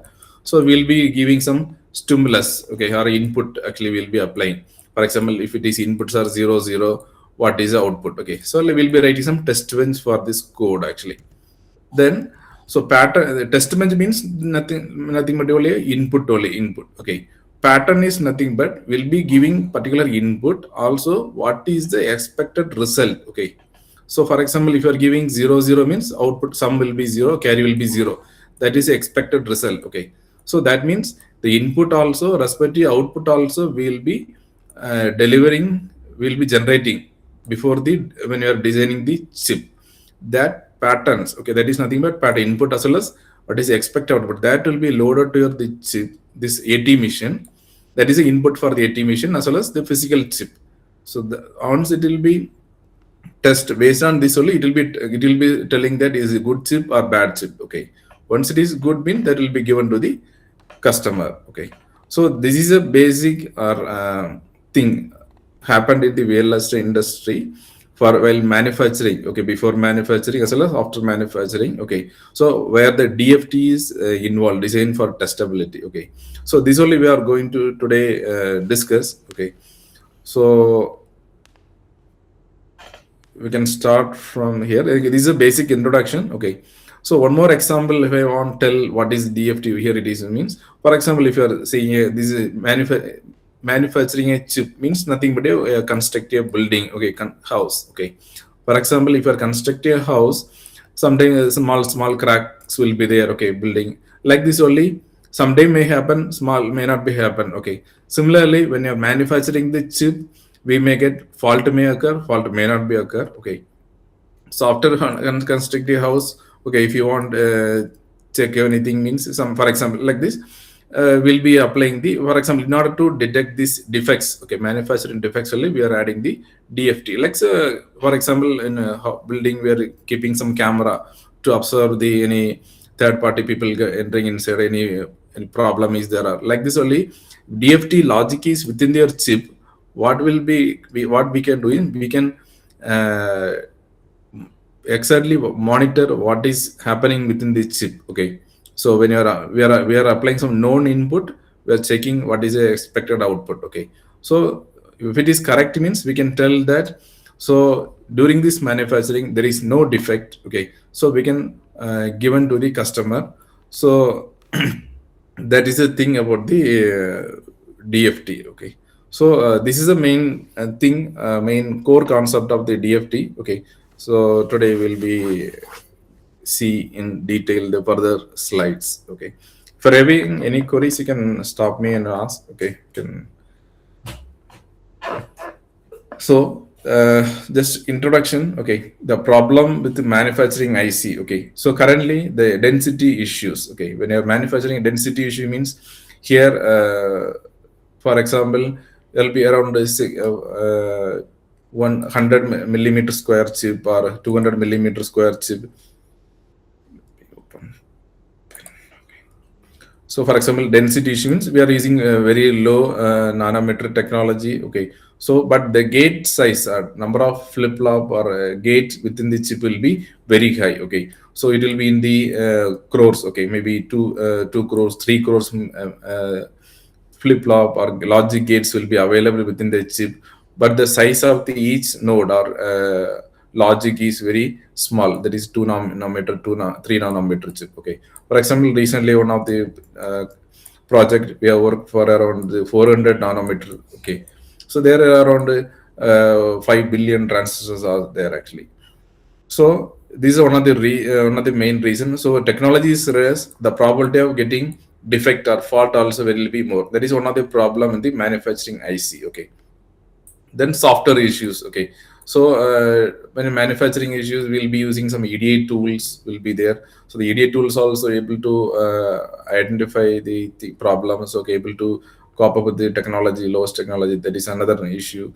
Then application will be issue, will be their business issue. Okay, so business point of view also, the different issues will be there manufacturing. Okay, we need to because for example, if they are whenever they're designing the chip, okay, first they will be going for the phase of designing, then verification. After verification, they'll be going for the manufacturing. Then manufacturing of that will be a testing will be there. Okay, so that will be, everything should be complete within a short period of time. Okay, they are not released a particular chip in a particular time. So the another competitor company will be, they will be release their chip. Okay, they will not get the market over this. Okay, so everything will be problem in the, these are the things mainly problem the manufacturing the ICs. Okay,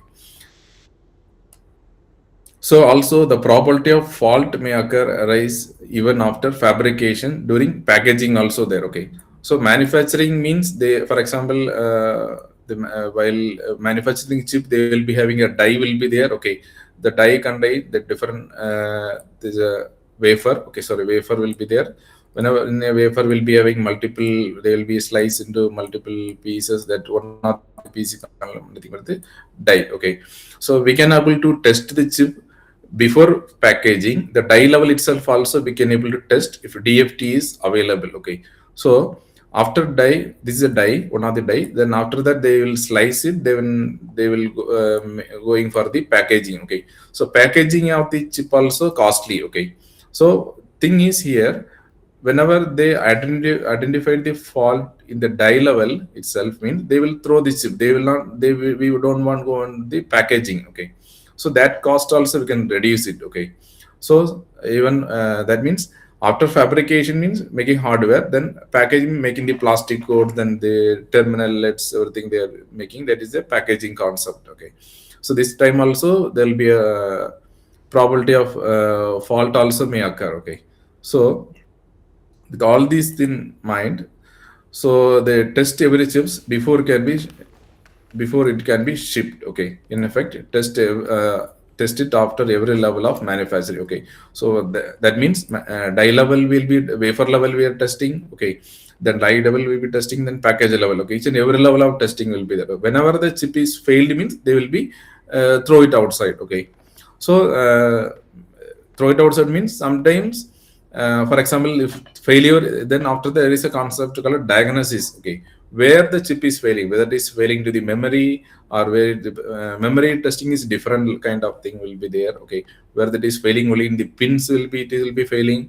Okay, they will first diagnosis. If it is failing to the memory means there is a concept called repairing the memory. There will be a spare memory will be used within the chip. Okay, for example, some critical application, for example, from chip will be used for automotive chips, or for example, this space industry, the chips. Okay, so these are some critical high accurate efficient accuracy chip will be there.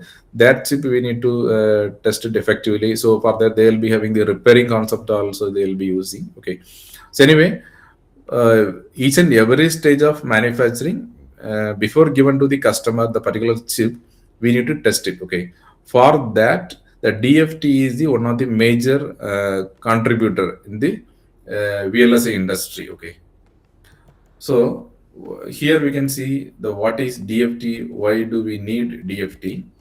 So DFT means it is a process of testing the design. That is one of the important point. Okay, we are testing the design structurally by adding some extra logic. As I mentioned earlier, so if you take a chip, the design contains some portion called X. Then additionally, we will be adding some portion called Y. That is the DFT logic. This X plus Y only they are manufacturing. Okay. So with the DFT, we'll be testing the chip structurally that we can see with an example later. We can see. Okay, that's the main core thing in the DFT. We are testing the chip structurally, not it is part of the functional also. Functional testing is different. Structural testing is different. Okay, so we can see later what is the difference between functional testing and structural testing. Here, design for testability, the hardware will be tested structurally by adding some additional circuitry. Okay, so we need to sacrifice something. We are adding something. We are for testing the chip only. We are adding the thing. So we need to sacrifice the area. Okay, obviously the area will be increasing. Area means around 5 to 10% of area. Okay, will be increasing because of the DFT. That is called Y. What I mentioned example. So DFT is here used to find the manufacturing defects in the design. Okay. So what is DFT here? DFT also mainly thing it is used to find the manufacturing defects. Manufacturing defects means after the once the layout is prepared, it is given for the tester. Okay.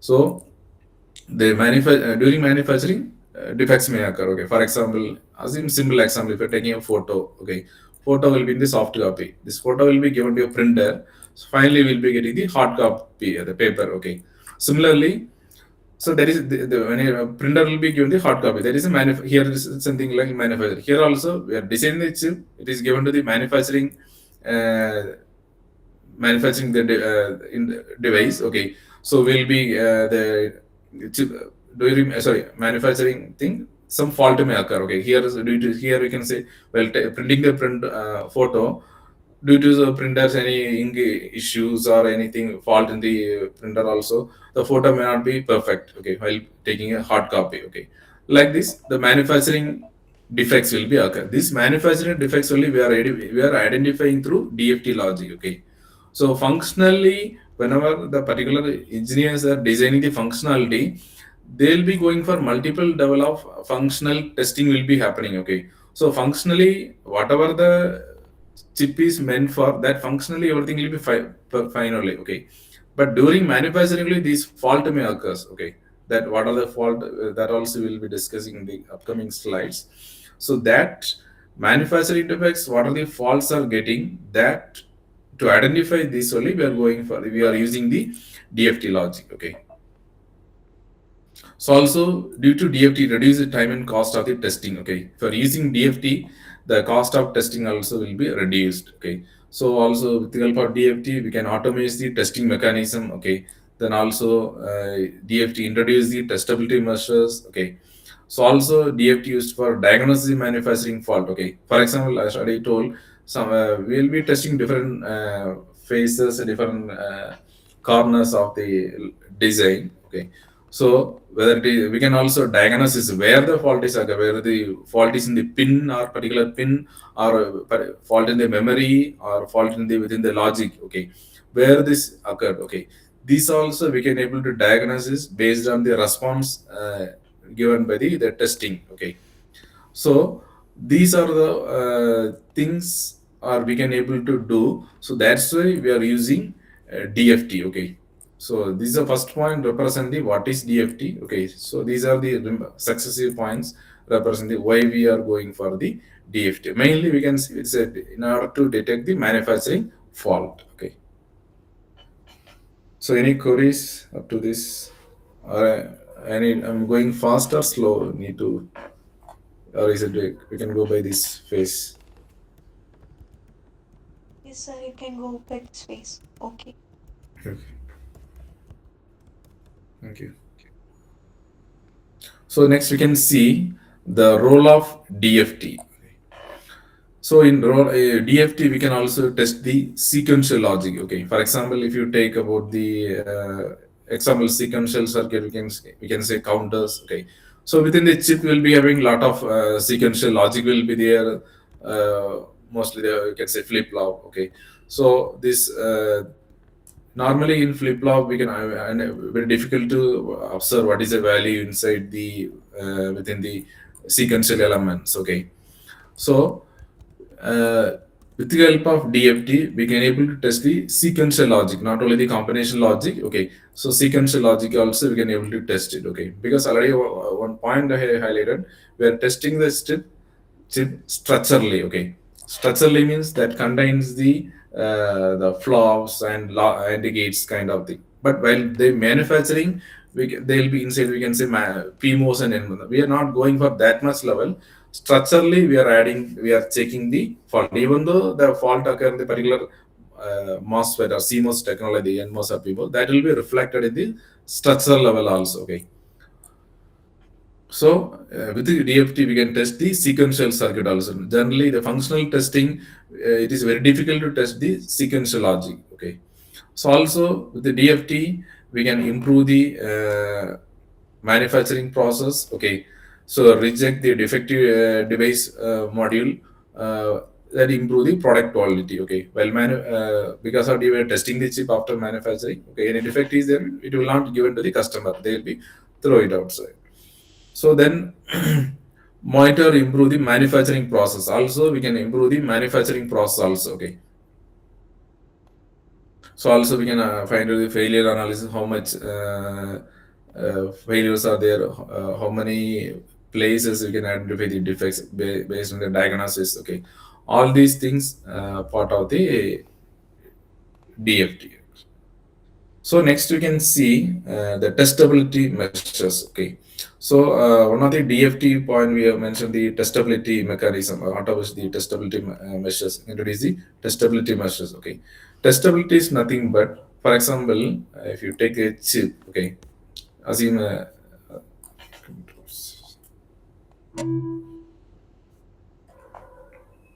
so I'll draw here.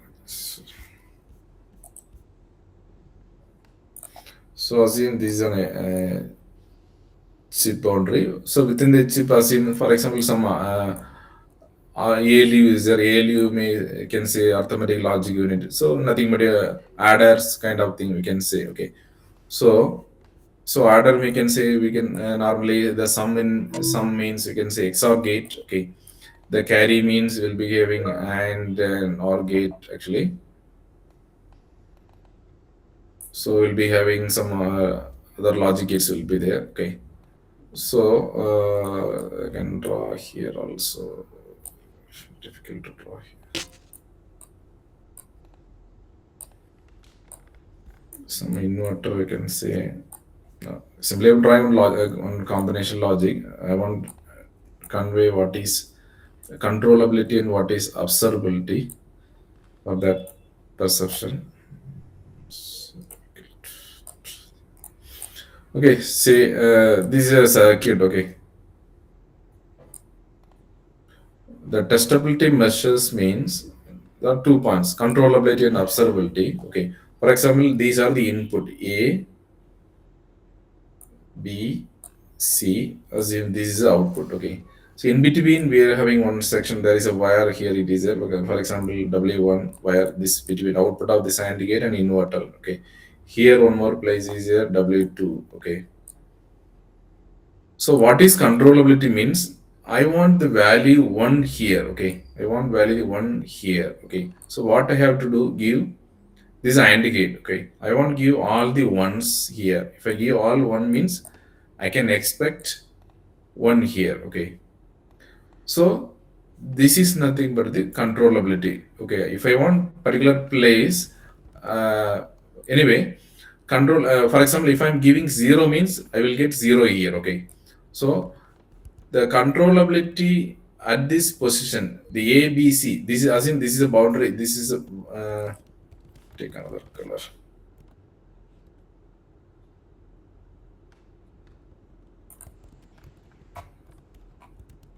So this is a boundary of the chip. Okay. So outside the boundary, I can able to control whatever I want. I can give 0, 1, C. Directly I can able to control. Okay. So within the chip, okay, I want make here it is 1 means I need to give the rather proper value, then only I will get the one. So controllability means the primary input. These are ABCR, we can say primary input. Okay, so this D is nothing but the primary output. Okay, this W1, W2 is not a primary input, but somehow I can control here based on this input. So controllability wise, the input A, B, C are 100% control. I can give directly here. Okay, but W1 is also controllable, not 100%. Not some. This is simple circuit. Someday is a complex. Maybe 100 length in between the combinational depth will be 100 or 200 also will be there big circuit. Okay, real time projects. That point of view, you can say it's very difficult to some place it be unable to, we can also controllability will not be there. Okay, some logic. For example, this is all are combinational error present. In case sometime here there is a flip flop also there means again it is difficult to control it. Okay, so what here DFT provides the controllability feature. Okay, wherever the particular place if you want controllability, that feature will be adding. Okay, controllability means what is the expected value. For example, A, B, C are the primary, I can directly control. Similarly, within the chip, okay, if DFT is there means we can control. I want particular place these before this AND gate I want one here means I can directly control this AND gate input W2. Okay, if DFT is there, okay, that is nothing but the controllability. What is the expected value we can provide, that is nothing but controllability. Observability means what is the value there, I want to know it. Okay, for example, D 0, maybe we may get 0 or 1, either 1 or 0 we may get. Okay, so that is nothing but the observability. Okay, output side. Okay, similarly WA1 also we can able to, if you want to observe what is the value available here WA1. Okay, so that is nothing but the observability. Okay, so here in DFT, we are telling that we are providing controllability and observability within the chip. Okay, if DFT is not there means we cannot so we cannot provide the controllability within the chip. Okay, because we don't have the direct access to the particular chip after manufacturing. Okay, so with the help of DFT, we are providing controllability. Okay, these are the main two things or features we are providing to the before manufacturing. We are including within this. There we are already I mentioned one point. Okay, we are adding some additional logic. Okay, but it should not affect the functionality. But area may increase.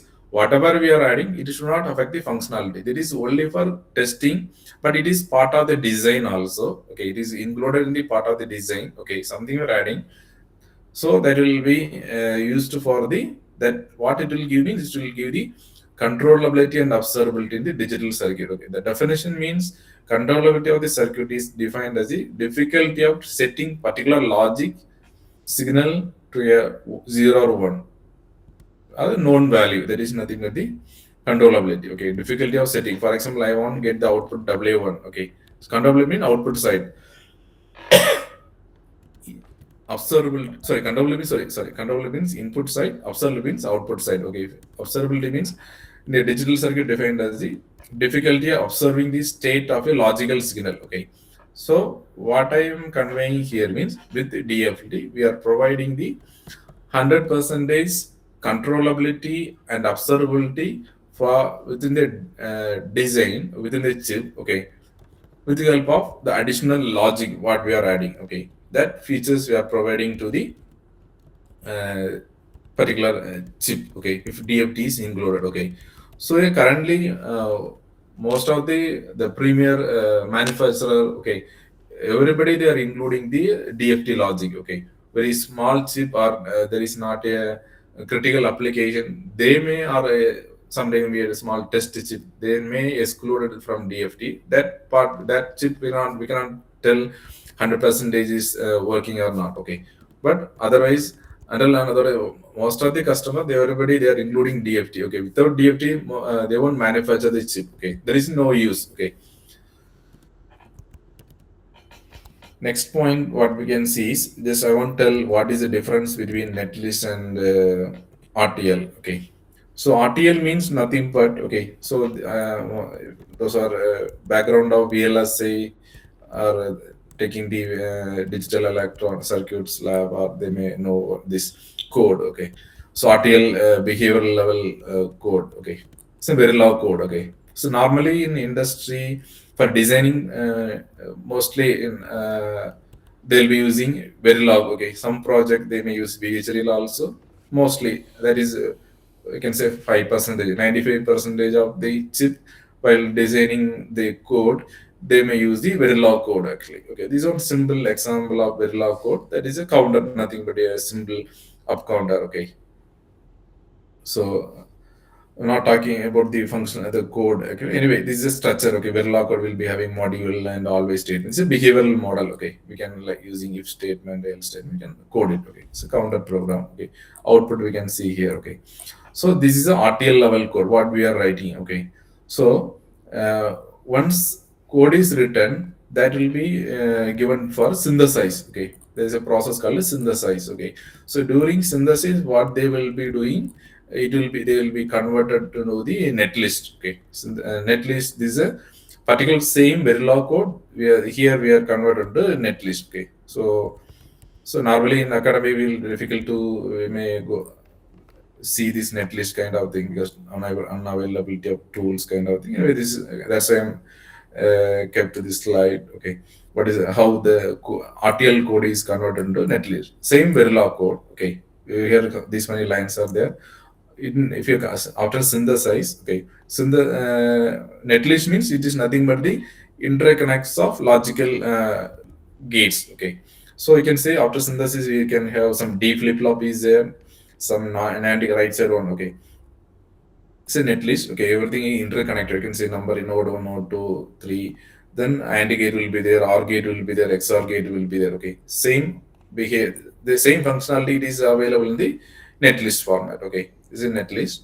So this, for this they will be using the tool called DC synapses. Okay, synapses. This is one of the tool will be used for synthesize. Okay, DC, normally say DC compiler. Okay, lot of synthesis tools are available in industry. Okay, so this one of the tool will be using for converting the RTL to netlist. Okay, so next one is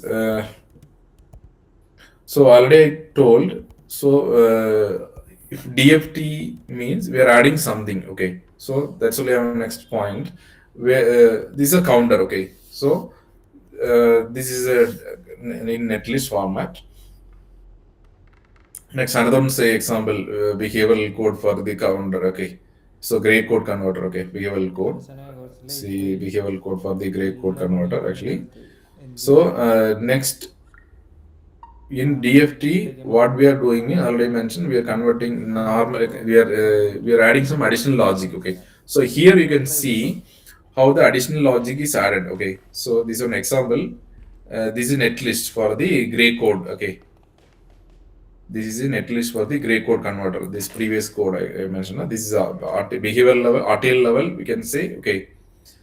Maybe in RTL level means normally in Verilog code will be having switch level programming will be there, data flow level programming we may use. Okay, so our behavior level program we may use. Anyway, this is an example I took that way. Anyway, anything that will be RTL level. This is a netlist. Okay, or gate level. Okay, normally we will be saying netlist or gate level or GLS, like that will be also telling the industry. Okay, so you can say this is a netlist. Okay, so once uh, netlist is available in DFT to including the DFT logic. Okay, so test the chip after manufacturing. What we will be doing, we will be adding some additional logic. Okay, here you can see we are adding some additional logic in this normal flip flop is there. No? This normal flip flop I have converted into scannable flip flop. Okay, similarly some additional muxes are there. Okay, so if you see this behavioral code, okay,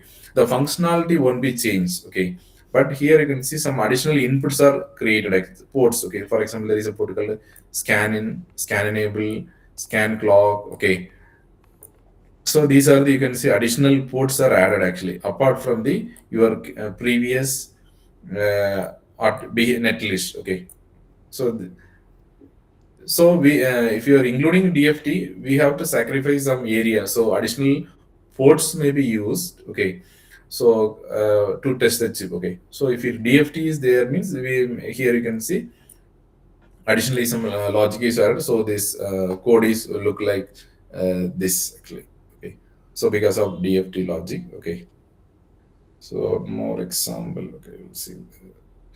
Okay, this one is just only for illustration for how the RTL code and netlist, and finally after DFT insertion or DFT's logic added means this is how the code will be. Okay.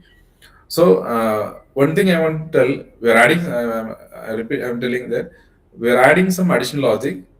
100% is not affect the functionality. Okay, but how functional effect mean that now we may use some multiplexer. Okay, so multiplexer is nothing but a switch. Okay, so it will whenever the particular if you are going for testing time means this logic will be included. Okay, if you're not in the testing mode, that will be selected the another part of multiplexer. You can say select line if is one means we can go for testing mode. Select line is zero. That's where additionally some input we can say like scan enable like the multiplexer it will be connected. It is zero means it will be going for testing mode. One means testing mode, zero means normal functional operation. Okay, so it will not affect the functionality, but additional ports or logic will be added. Okay, for that is part of the testing. Okay, so next we can see what is functional testing and what is structural testing. Okay, so in DFT we are not testing the chip functionally, but we are testing the chip structurally. So one more thing, if you are testing the chip structurally means that will cover the functional fault also. That is a thing we are using in DFT. That's why DFT is preferred over the functional testing. Okay. So here, what is mean by functional testing means here. So applying all possible, for example, this is a logic circuit. Okay, some inverter, NOT gate is there, some AND gates is there, some OR gate is there. Okay, so these are the primary input. These are only the primary input output. Okay, assume this is a chip means. Okay, example I say this is a chip means only we can able to control this x1, x2, x3 and y. We don't know what is G and H. Okay, DFT is part of this means we can able to know what is that is through I told the topical controllability and observability. Based on that we will be knowing this what is the value of here. We can able to check what is available value here. If you want give one here mean we can also set it. Okay, anyway, so in functional testing, like it's testing nothing but the like truth table based. Okay, like checklist. Okay, if you are giving 0 0, the output is 0 or not. That is nothing but verifying the truth table. Okay, that is in the functional testing means. Okay, for example, even though sometime there is a fault in the chip. Okay, the functional testing will not detect it. Okay, for example, if you see there is an AND gate. So AND gate is there. So that is within the chip. Okay. So assume this AND gate is this only I'm making here. Okay. So during manufacturing, due to fault, the output you can see this side it is connected to shorted to ground. Okay, because very small size. Okay, output via this section. Okay, anyway, in real time this AND gate may not be there. AND gate means the structure of AND gate. That's why we are studying structurally. Okay, we are making the pattern structurally, but real time this AND gate means, for example, you know the CMOS logic. Okay, AND goes in the the PMOS in inverter and parallel and serial and followed by the NOT gate will be there. Okay, this PMOS and MOS logic will be there. Anyway, finally the it will be part of the that combination will be made as a AND gate. Okay, anyway, assume in this AND gate there will be a fault. This output side is or G side is connected to shorted actually. Okay.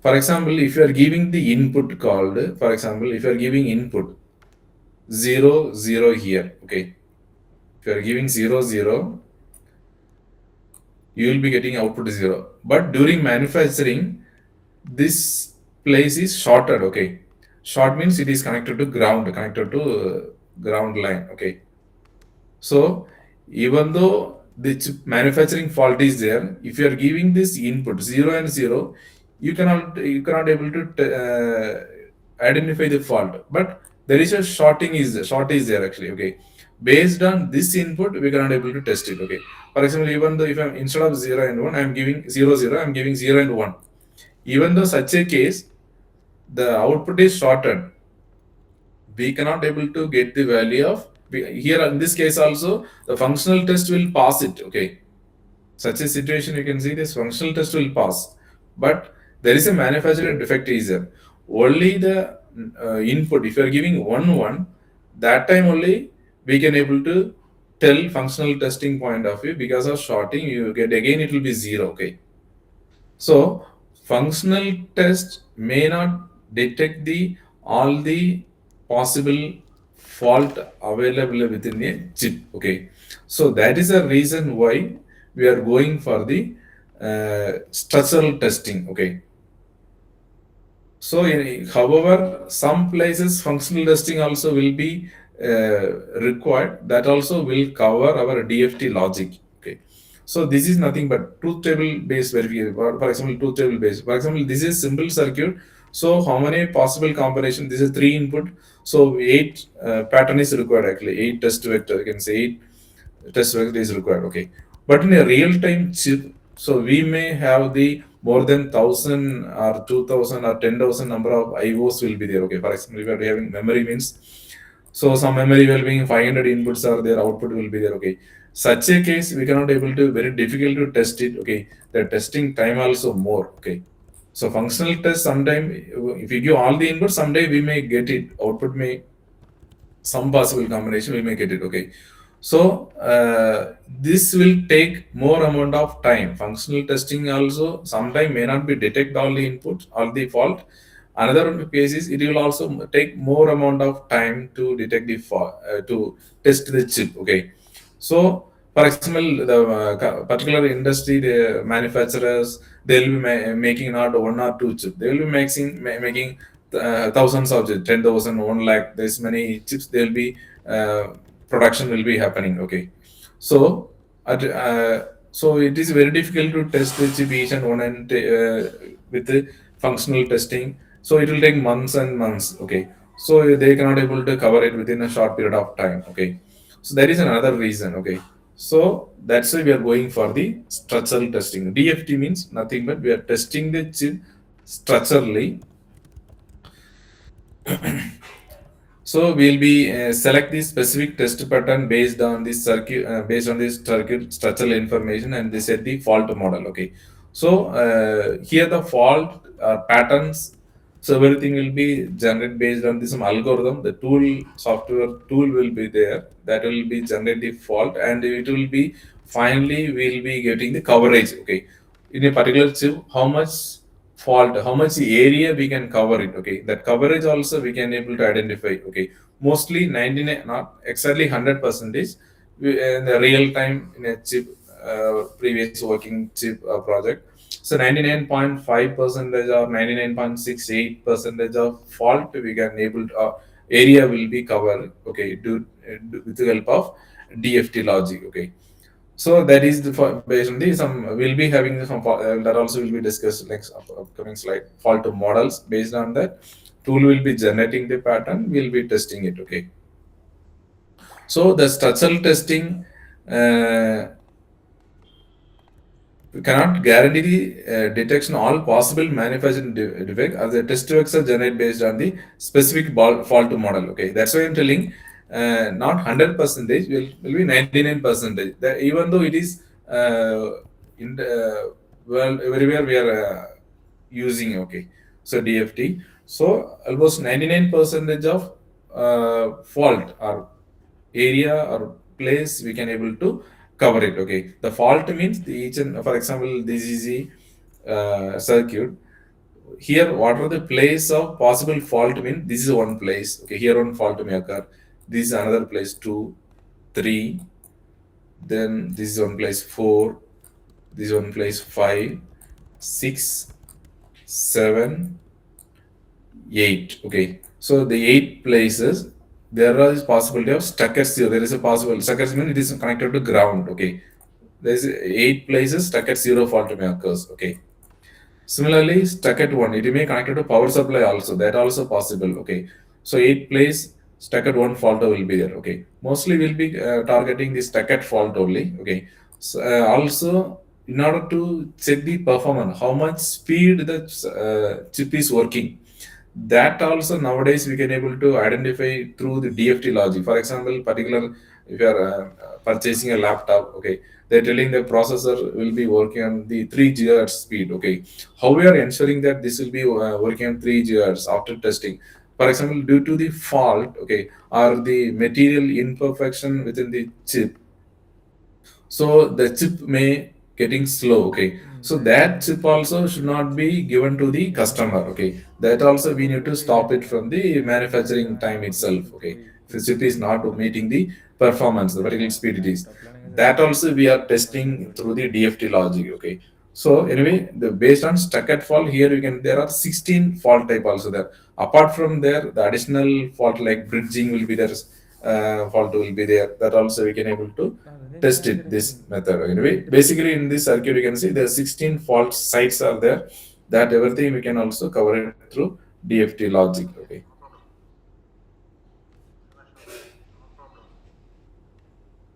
so there because of the logic. Okay, so why I'm saying 100 percentage may not be we are reaching means. Okay, so because of the design, okay, design returned to the another team. Okay, so they may have some loop kind of this combination loop will be there. Okay, so due to loop we cannot able to detect. Okay, so that also another problem in the structural testing. Okay, so in such a case, that site unable to test me, it will, we can say untestable fault. Okay, so if it is there means sometime we may connect it to the design engineer.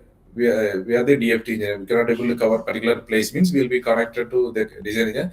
They may change the coding style, or we may use for another approach. Okay, the functionality will be the same. Someday the logic will be used. Okay, so that may change means someday we can able to cover it. Okay, so such kind of things also possible in the DFT before manufacturing. Okay, so there is a concept called the yield will be there. Yield means, for example, if they are manufacturing 100, for example, they are die or a wafer. Okay, so wafer means circular shape. Okay, assume there are 100 chips are there means. Okay, so yield may be around 70 or 80 percentage only. Remaining 30 percentage may be lost only. Okay, so that is in the old status. I think some of the recent my project they have achieved 85 to 90 percentage also yield also achieved. Okay, sometime they may use 90 also achieved. Some history also available. Okay, so out of 100 chips, 90 chips will be used. Remaining may have the imperfection due to someday it may work on the particular speed. Okay,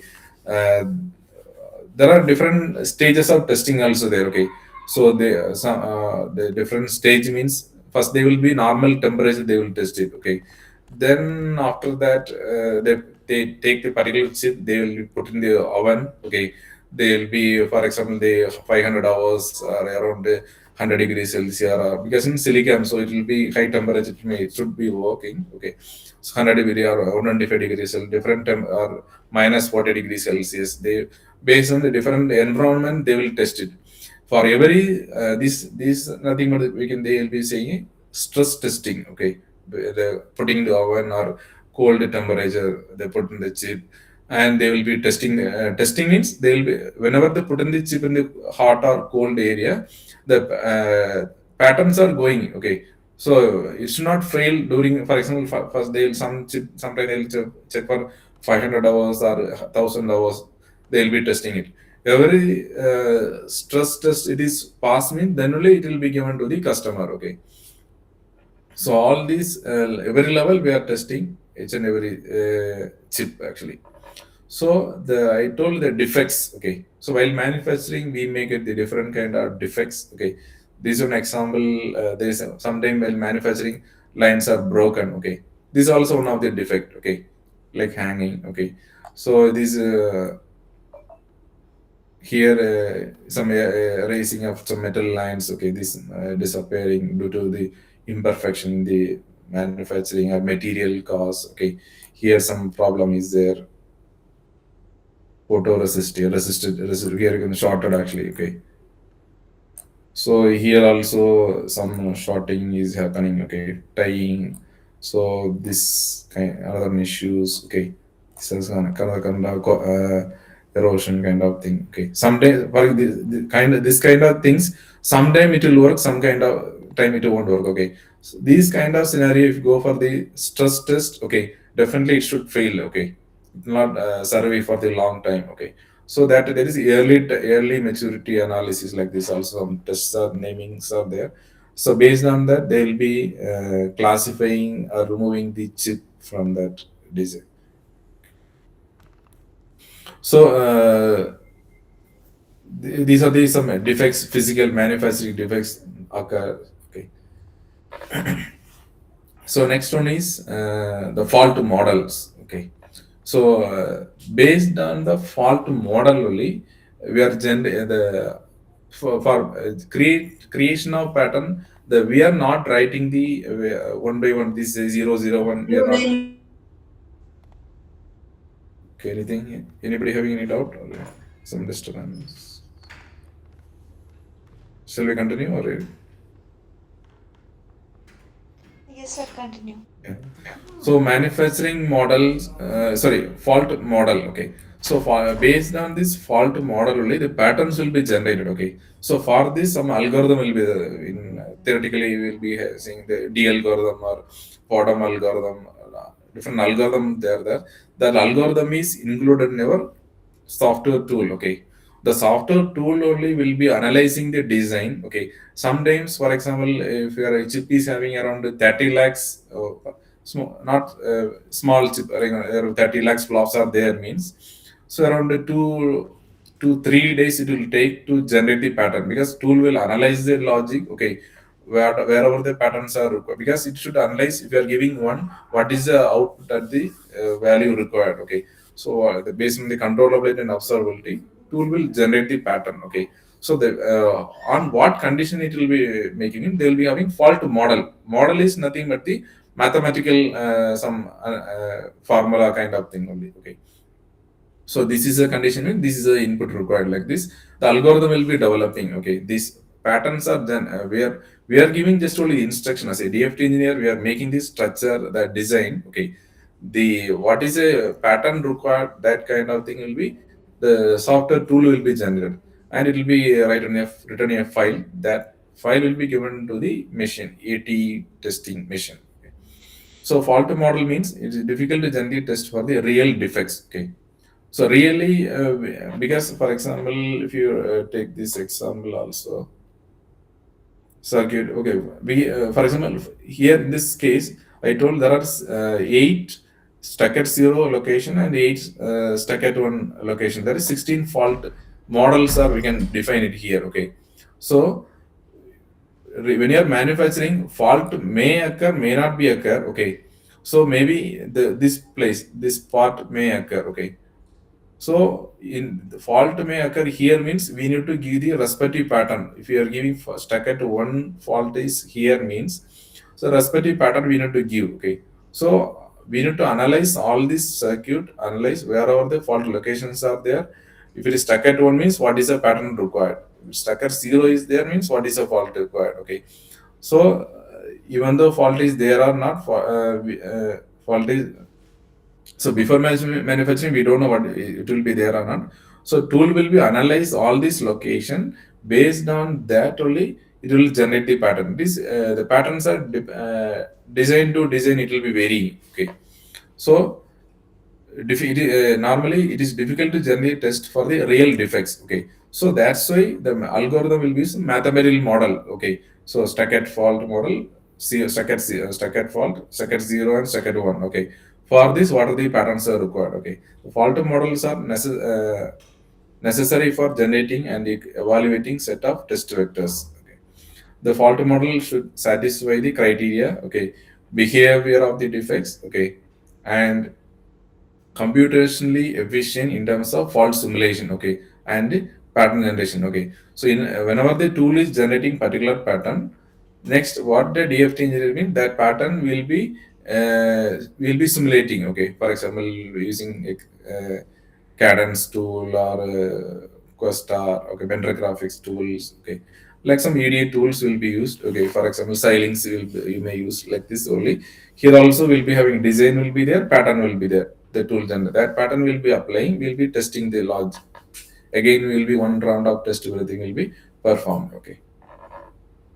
For example, there are two equivalent fault model. Okay, for example, the design having two places. Okay, similar kind of patterns required. Okay, so then tool will be optimizing whatever the required pattern is, test the particular place. Okay, that pattern only used. Okay, so so based on that we can tell, maybe instead of functional testing, if you want cover means all the possible combination we need to provide. Okay, so in real time it is very difficult to give all the possible combination. So in DFT if you are using means, it will generate the deterministic pattern, whatever the pattern is required. Okay, that pattern only is required. Okay, unwanted pattern also it won't be generated. Okay, so the tool is such a intelligence they have provided. Okay, so whatever the patterns are really required to test a particular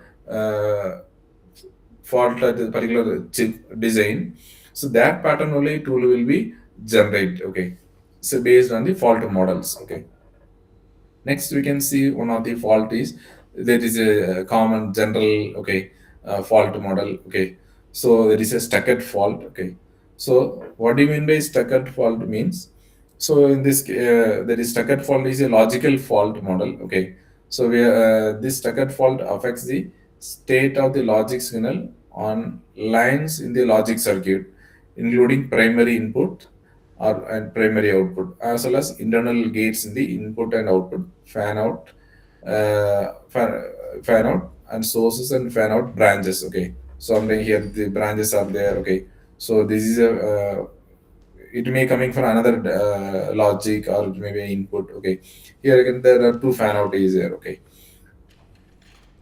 so in this case, this OR gate having two fan in. One input is coming from here, another input is coming from here. This fan in. Okay, so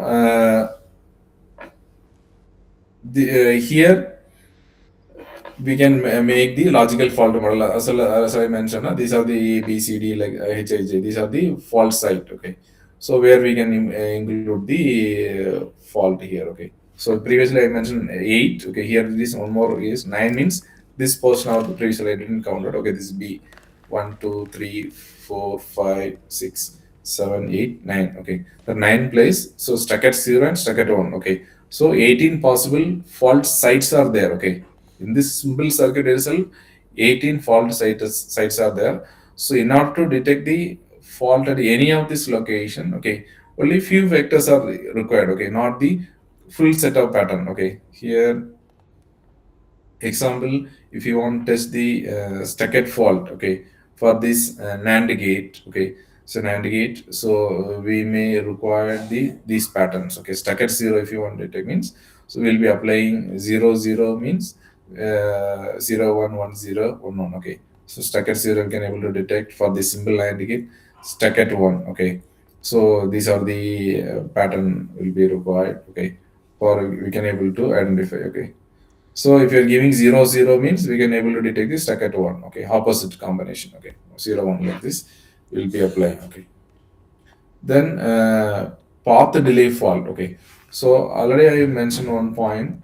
So if you are making a manufacturing a chip, the particular chip. Okay, working on the particular speed. Okay, for example, mobile, the particular processor or system SOCs meant for 2.5 gigahertz or 3 gigahertz speed. Okay, whether the chip is meeting that speed or not. Okay, in order to identify, or in order to find out that chip is working on particular speed or not, for that we'll be including the path delay model. Okay, path delay model, you are giving some input within a particular time, within the for example, chip is working on 3 gigahertz means, so 3 gigahertz period, that period before that the data is coming or not. Okay, that we will be checking each and every place. Okay, node to node, which and every logic. Okay, wherever you are testing that place, the data is arriving on time. If it is arriving on time, say this chip is working on this speed or not. Okay. If not arriving means we will say this slow device. Okay. They may come some this chip will they will not given to the customer. Okay. So this imperfection may happen due to the manufacturing. This whatever things are happening due to the manufacturing fault only. Okay, like on example I said when I'm printing a photo due to the printer quality or ink quality or paper quality, the problem may printing output may not be perfect. Okay, like this only during manufacturing, lot of things happening inside the because very smaller size. Okay, we are going to a different stage of photo masking, lithographic process, making the substrate. Okay, different stages are undergoing. Okay, so however, due to that, many may getting fault in the chip will be a normal. Is a very easy prone to the fault. Okay, so anyway, the path delay fault will be used to detect the performance of the particular chip. Okay. So next we can see the sources of defects. Okay, so process defects. Okay, so process defects mean during manufacturing the missing contact. On diagram black and white we have shared the missing contact or windows, a parasitic transistor, oxide breakdown. Okay, then is up during processing time. Okay, metal defects. Okay, bulk resistance, cracks, crystal imperfection, then aging factors. Okay, so after using 1 month or 2 month or 1 year like this, also aging also one of the factor. Then packaging time, contact degradation, sealing the plastic coats they may use, leakage. So a lot of factors are there. These are the sources of defects may occur. Okay, so next we can see the DFT techniques. Okay, so what are the techniques we are using for a particular chip or SOC to identify detect the fault? Okay, so mainly we can say basically we are classifying into two categories: ad hoc model and non ad hoc testing and structural testing. Okay, so ad hoc means, as you know, is one of the DFT implies that good design practices to enhance the testability design without a major change in the design style. Okay, so here we can improve the overall testing process. Okay, here we can say minimizing the redundant logic, minimizing the synchronous logic, isolating clocks from the logic, adding internal control and observer point. Okay, so based on some guideline we'll be using actually. Okay, so here the test vector is simplified. Okay, then disadvantage means so it is also not always reusable. Suppose if you are designing for based on the scenario situation we will be using. Okay, so there is another disadvantage. Okay, it is not a standard flow. For example, one chip they will be using this technique. Next chip may be different, but same technique may not be operated in a ad hoc model. Okay, so there is no proper flow kind of thing will not be there. But we'll be using, okay, for similar small design or simple test, we may go for the ad hoc model of testing. Okay, so mostly industry will be going for the structured DFT only, structural level, structured DFT, not structural model. This is structured DFT. There is systematic approach will be there. This is the beginning, this is a phase, second phase, third phase. Okay, like this systematic flow.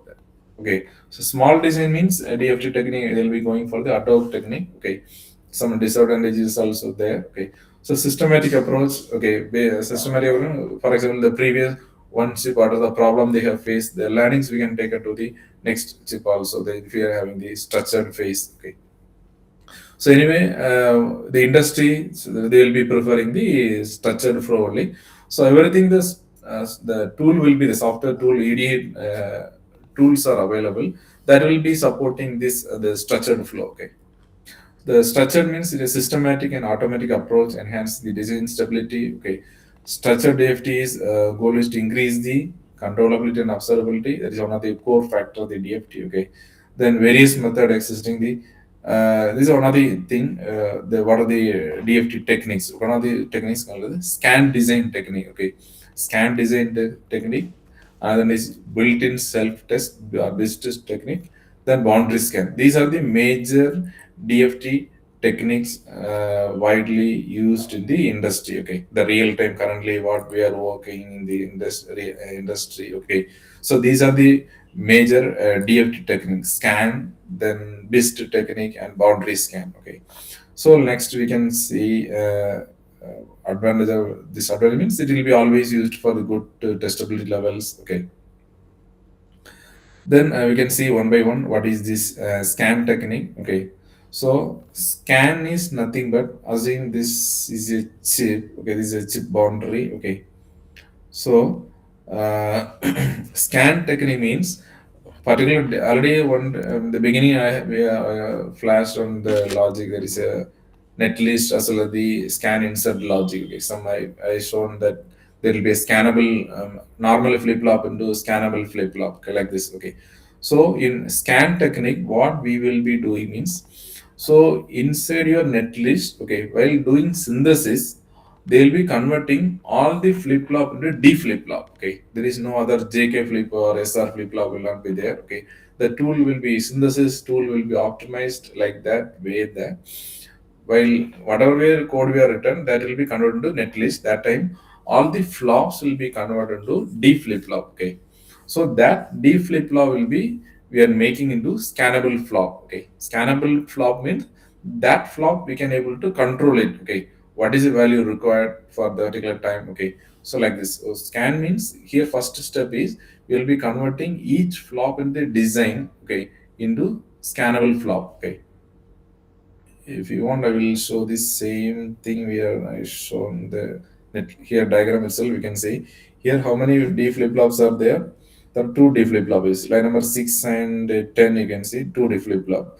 This is same thing we can convert into here scan. Here you can the same thing 6 and 7. Okay, scanner SD means scannable flip flop. Scannable SD flip flop. Okay, the additionally some more inputs will be there. Okay, so now all the in there, if when you are going for DFT, we'll be converting a normal flip flop into scannable flip flop. That is the first step in the scan operation. Okay, it's only cost one extra multiplexer. Okay, we'll be adding some more multiplexer. In normal mode, flip flop will be behaving as a normal operation like D flip flop. Whenever the scan mode or testing mode, the flip flop will be act as a shift register. Okay, so what we will be doing, we will be how many number of, for example, in a design, 1 lakh D flip flop is there means all the 1 lakh D flip flop will be converting into scannable flip flop. Okay, so there is a structure of scannable flip flop. There will additional two more input. That is nothing but some multiplexer will be added. You can see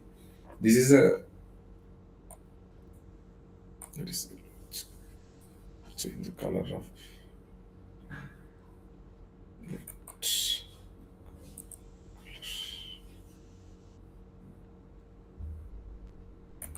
Yeah, so this basically we'll be having one D flip flop. Okay, so once DFT is inserted means that D flip flop will be converted to scan flip flop.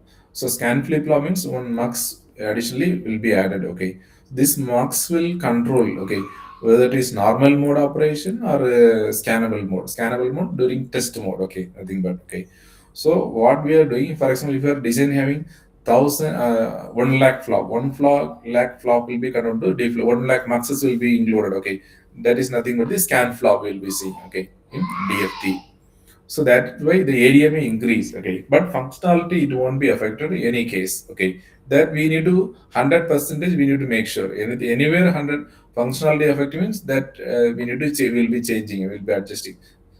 So here you can see this simple example. They are having three flops. Okay, there are three flops are there. These flop 1, 2, 3. Okay, these three flops are connected as a shift register. Okay, you can see the output is connected to here this path. This is connected here this path. Then again this is connected as shift path. This and again it will be come out actually. Okay, these are three shift registers are there. Okay, the input will be coming scanning. Okay, this is additional input we are using. Okay, scanning apart from the normal thing. Okay, so during scan time everything will be connected as a shift register. Okay, flops are behaved as a shift registers. Okay, three shift registers are there. Okay, so like this we are inserting the additional logic in order to give the control. That already we have discussion point called controllability. Controllability means based on this, we'll be through the shift register, we'll be loading the known value, whatever the value required to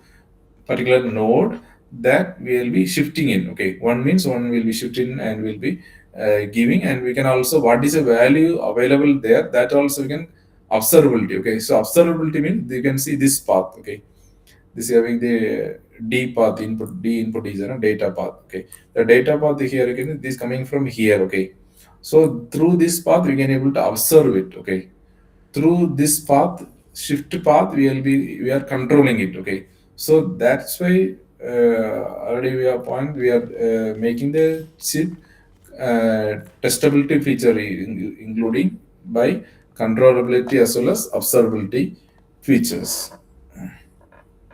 So this is on a simple example. Okay, before the scan, this is a normal one circuit. Okay, so once DFT is inserted, okay, so how this look circuit look like? Additionally, something where green color and blue color is additionally added. Okay, we are making this circuit as a scannable flop. Okay, so if it, DFT is there means we can 100 percentage, not exactly 99. I can say 99.5 or 99 percentage. We can able to detect the manufacturing defect whenever any fault is occur during the manufacturing flow. Okay. So this is a DFT inserted or design. Okay, the original functionality also there, DFT logic also there, so that DFT will logic will not affect the functionality, that we are 100% are making sure by making the select line of this much. So it is enabled, then only it will be a DFT mode or scan mode. Zero, it is a functional mode. Okay, so it is not affecting anywhere functionality. So it is safe to use the design. Okay, so also we can make sure that the chip is fault free whenever you are delivering to the customer. Okay, so that is one of the scan technique. Okay, so normally within the once again I will draw the SOC structure.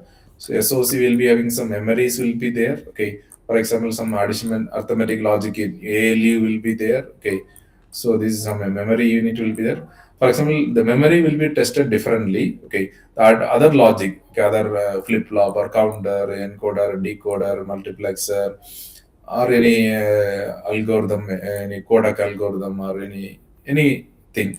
That thing we can able to test it by the scan approach. Okay, the memory is different. Okay, for memory testing only, we normally will be going for the built-in self-test. Built-in self-test means the pattern it internally itself generated. Okay, this is a memory means to test this memory, the pattern we may not given from externally.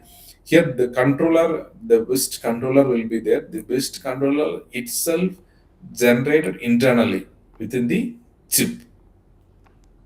So that is nothing but the BIST. Okay. So memory we cannot able to test it by normal scan method. Okay, because memory architecture is different from the normal case. Okay. So memory we can say SRAM or DRAM. Okay, so for high speed or data, it's not a data also permanent on. Okay, it's based on that it will vary. Okay, so however, so memory testing is different. Okay, for testing the memory only we will going for the BIST logic. Okay, so testing memory, we will be using BIST logic. Testing the normal logic, we will be going for the scan logic. Okay, that is a previous thing. We are converting the scan logic. Memory testing is different. We are adding. This is memory. So before the memory, additionally there will be BIST controller will be insert will be adding. Okay, through DFT team. So that will be part of a design. So whatever we want to test it, that patterns will be generated by this controller. Okay, finally it will give good or bad. Okay, this memory tested means is good means good chip. Okay, then they will be given to the customer. If it is fail mean not given to the customer. Okay, now the latest trend is currently the memory having there will be a spare extra rows will be used. Okay, because even though one memory fails means inside the SOC system on chip. Okay, the whole chip will not be used. Okay, for example, the chip having 20, for example, my one of the project having 20,000 memories are there. Okay, when a single system SOC having 20,000 memory, So the memory size around 3 GB or something will be there if you combined everything. Okay. So normally it is in kilobits, 4 KB, sometimes 64 KB memory will be there based on that. Overall, 3 or 2 GB will be there. Okay. So even the one memory fail, the whole system may affect. Okay. So for that case, nowadays we are using the spare rows and columns will be used. Okay. So the DFT will be supporting the diagnosis option. Okay. So we can based on the result of this logic, we can diagnose. For example, if you're going for a blood test, they based on the parameter they will say, so we are having this health issue is there like this based on the parameter, like this only based on the result we can diagnose is that where it is failing, what time when it is failing, where memory is failing, which memory is failing. So based on that we can able to repair the logic, because when you are using repair means there is no opening the circuit chip and we are repairing, just only mapping this location to another memory location we will be using on spare. Okay. So that logic also nowadays one of the latest trend in your semiconductor industry. We can repair the memory also by mapping the spare logic. Okay, so that feature is provided by the built-in self-test. Okay. So, if you talk about this built-in self-test, normally the linear feedback shift register logic will be used. Okay, so that will not be the pattern will not be repeated again. Again, see here the logic is there. The numbers will not be repeated after this 8 bit. Okay, after that only it will be repeats. Okay, so LFSR logic will be part of that, or built-in logic block of several different algorithms, or we can say different logic things will be used within the BIST. This is what about the BIST logic. Okay, built-in self-test. Normally, built-in self-test also there are two types. Logic BIST will be there, memory BIST also there. Okay. Previously, I talked about the scan technique. That scan technique also we can able to test with logic BIST. Thing is, if you're using logic BIST, sometimes the area will be also more. Okay. So pattern generate internally. Okay. So, but better to go for scan technique. Logic builds also sometime they'll be used. Okay, for some specific scenario they may use. Okay, so for generally for memory we'll be using memory BIST only. Okay,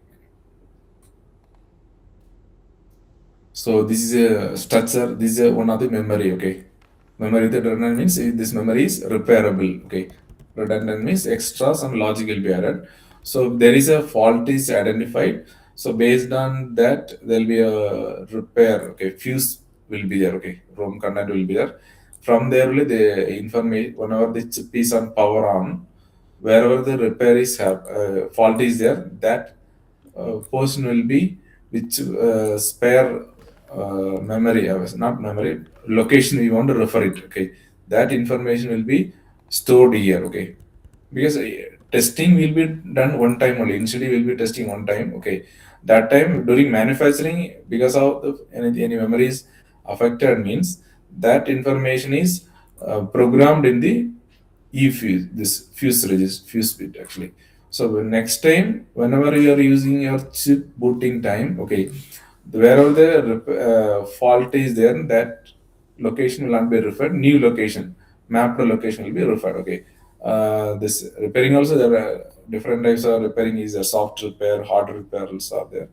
So different techniques, things will be using. Okay, next DFT technique is B scan or boundary scan. Okay, so boundary scan when we are using means, so we'll be having a chip. Okay, so the chip finally connected to a port. Okay, this whatever the internal communication, everything happen through the ports. So ports nothing but we can say GPIO, some will GPIO general purpose input or out IO. GPIO means general purpose input output. Okay, either it may act as input or it may act as output IO. Okay, all are considered IO means it will be kind of input or output, that a pads everything will be there. Okay, so sometime apart from the internal to the design, the pads also will not be work. Okay, even though one of the port is not working means what will happen? So we cannot able to use the chip. Okay, for example, a mobile phone, one of the switch power and power switch is not working. We cannot able to off or cannot do anything. Okay, even though one port is not working, it is not able to use it. Okay, so we need to make sure that before given to the customer, all the ports are working fine or not. Okay, That is another important thing in our semiconductor manufacturing time. Okay, so in order to test these pins, GPOs, okay, we'll be going for the technique called boundary scan. Okay, this test only available in the boundary of the chips. Okay, for that also we scan boundary uh, scan means like again we are making this GPU some shift register we are including. Okay, we are going to test it. For this we will be using one concept, JTEC concept. Okay, joint test action group. One standards are there.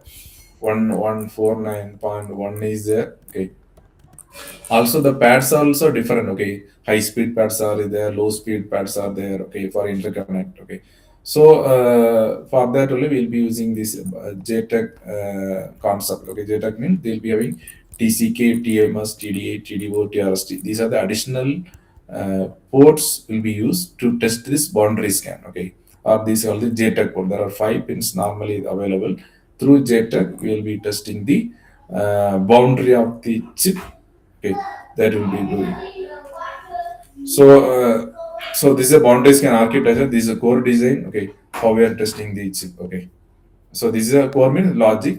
So these are the pins or ports will be available. These are additionally we are including for testing the chip only. These additional ports are there. Okay, there will be a tap controller will be there that will be loading the design and will be shifting out. Okay, through that we are telling that finally make sure that okay this chip is all the GPOs are working fine. Okay, you can give on to the customer once it is good. Okay, so these are the basic. These are the techniques, DFT techniques. Okay, so as I mentioned, okay, there is a three DFT techniques are there: scan techniques, BIST technique, and boundary scan. Okay, these are the test boundary scan used for testing the boundary of the chip. Okay, scan technique used for checking the internal logic of the design. To test the memory or logic, also we can go for the BIST technique, built-in memory test. Okay, so I think we have reached almost time. Okay, so we can wind up here. So some anybody having any questions we can ask. Okay, so if your research point of view also we can those are working on research. Okay, so we can also take the topic about this and how effectively we can test. Okay, nowadays we are talking about the chiplet. Okay, chiplet means nothing but multiple dies. Okay, this die will be working was for one function. This another die, that is nothing but die. Die one, this is die two. Okay, will be there. Okay, so the how we can test this chip. Okay, also now also they were having 3D IC. 3D IC means the die one will be top floor. Okay, like a house or apartment like this. Okay, one die will be available, another die will be available here, another die will. This is 3D IC, nothing but okay stacking of the dies. Okay, how it is communicating. Okay, so these are the advanced thing happening. This is a 3D 2.5 die means multiple dice placed in the horizontal like this. Okay, if you are placing dice in vertical means 3D IC. Okay, 3D chip. 2.5D nowadays we are talking means these dice are kept in the horizontal manner, length will increase. Okay, here height this 3D IC. Okay, so these are the research. Now we can also work on this how we can test effectively these things. Okay, lot of research topics are available as a academic perspective. Okay, so now we can have any questions. You can start now. So we have 5 minutes. Okay, can If anyone have so any doubts or queries, please yeah. ask.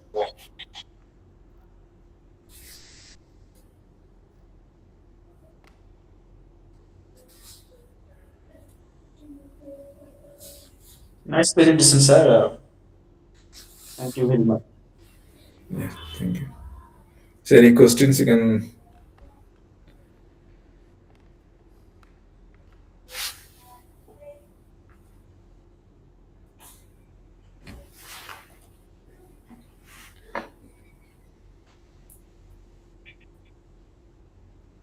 Sir, I think no one have any questions. Okay. Sir, we extend our sincere thanks to to Ramji sir for delivering such an useful and impactful session today. We sincerely appreciate the time and your effort you have shared with us today, and we believe the learning outcomes will significantly benefit our academic and professional growth. Once again, thank you, sir. Thank you so much. Yeah, thank you. Thank you for connecting. Joined. Yeah.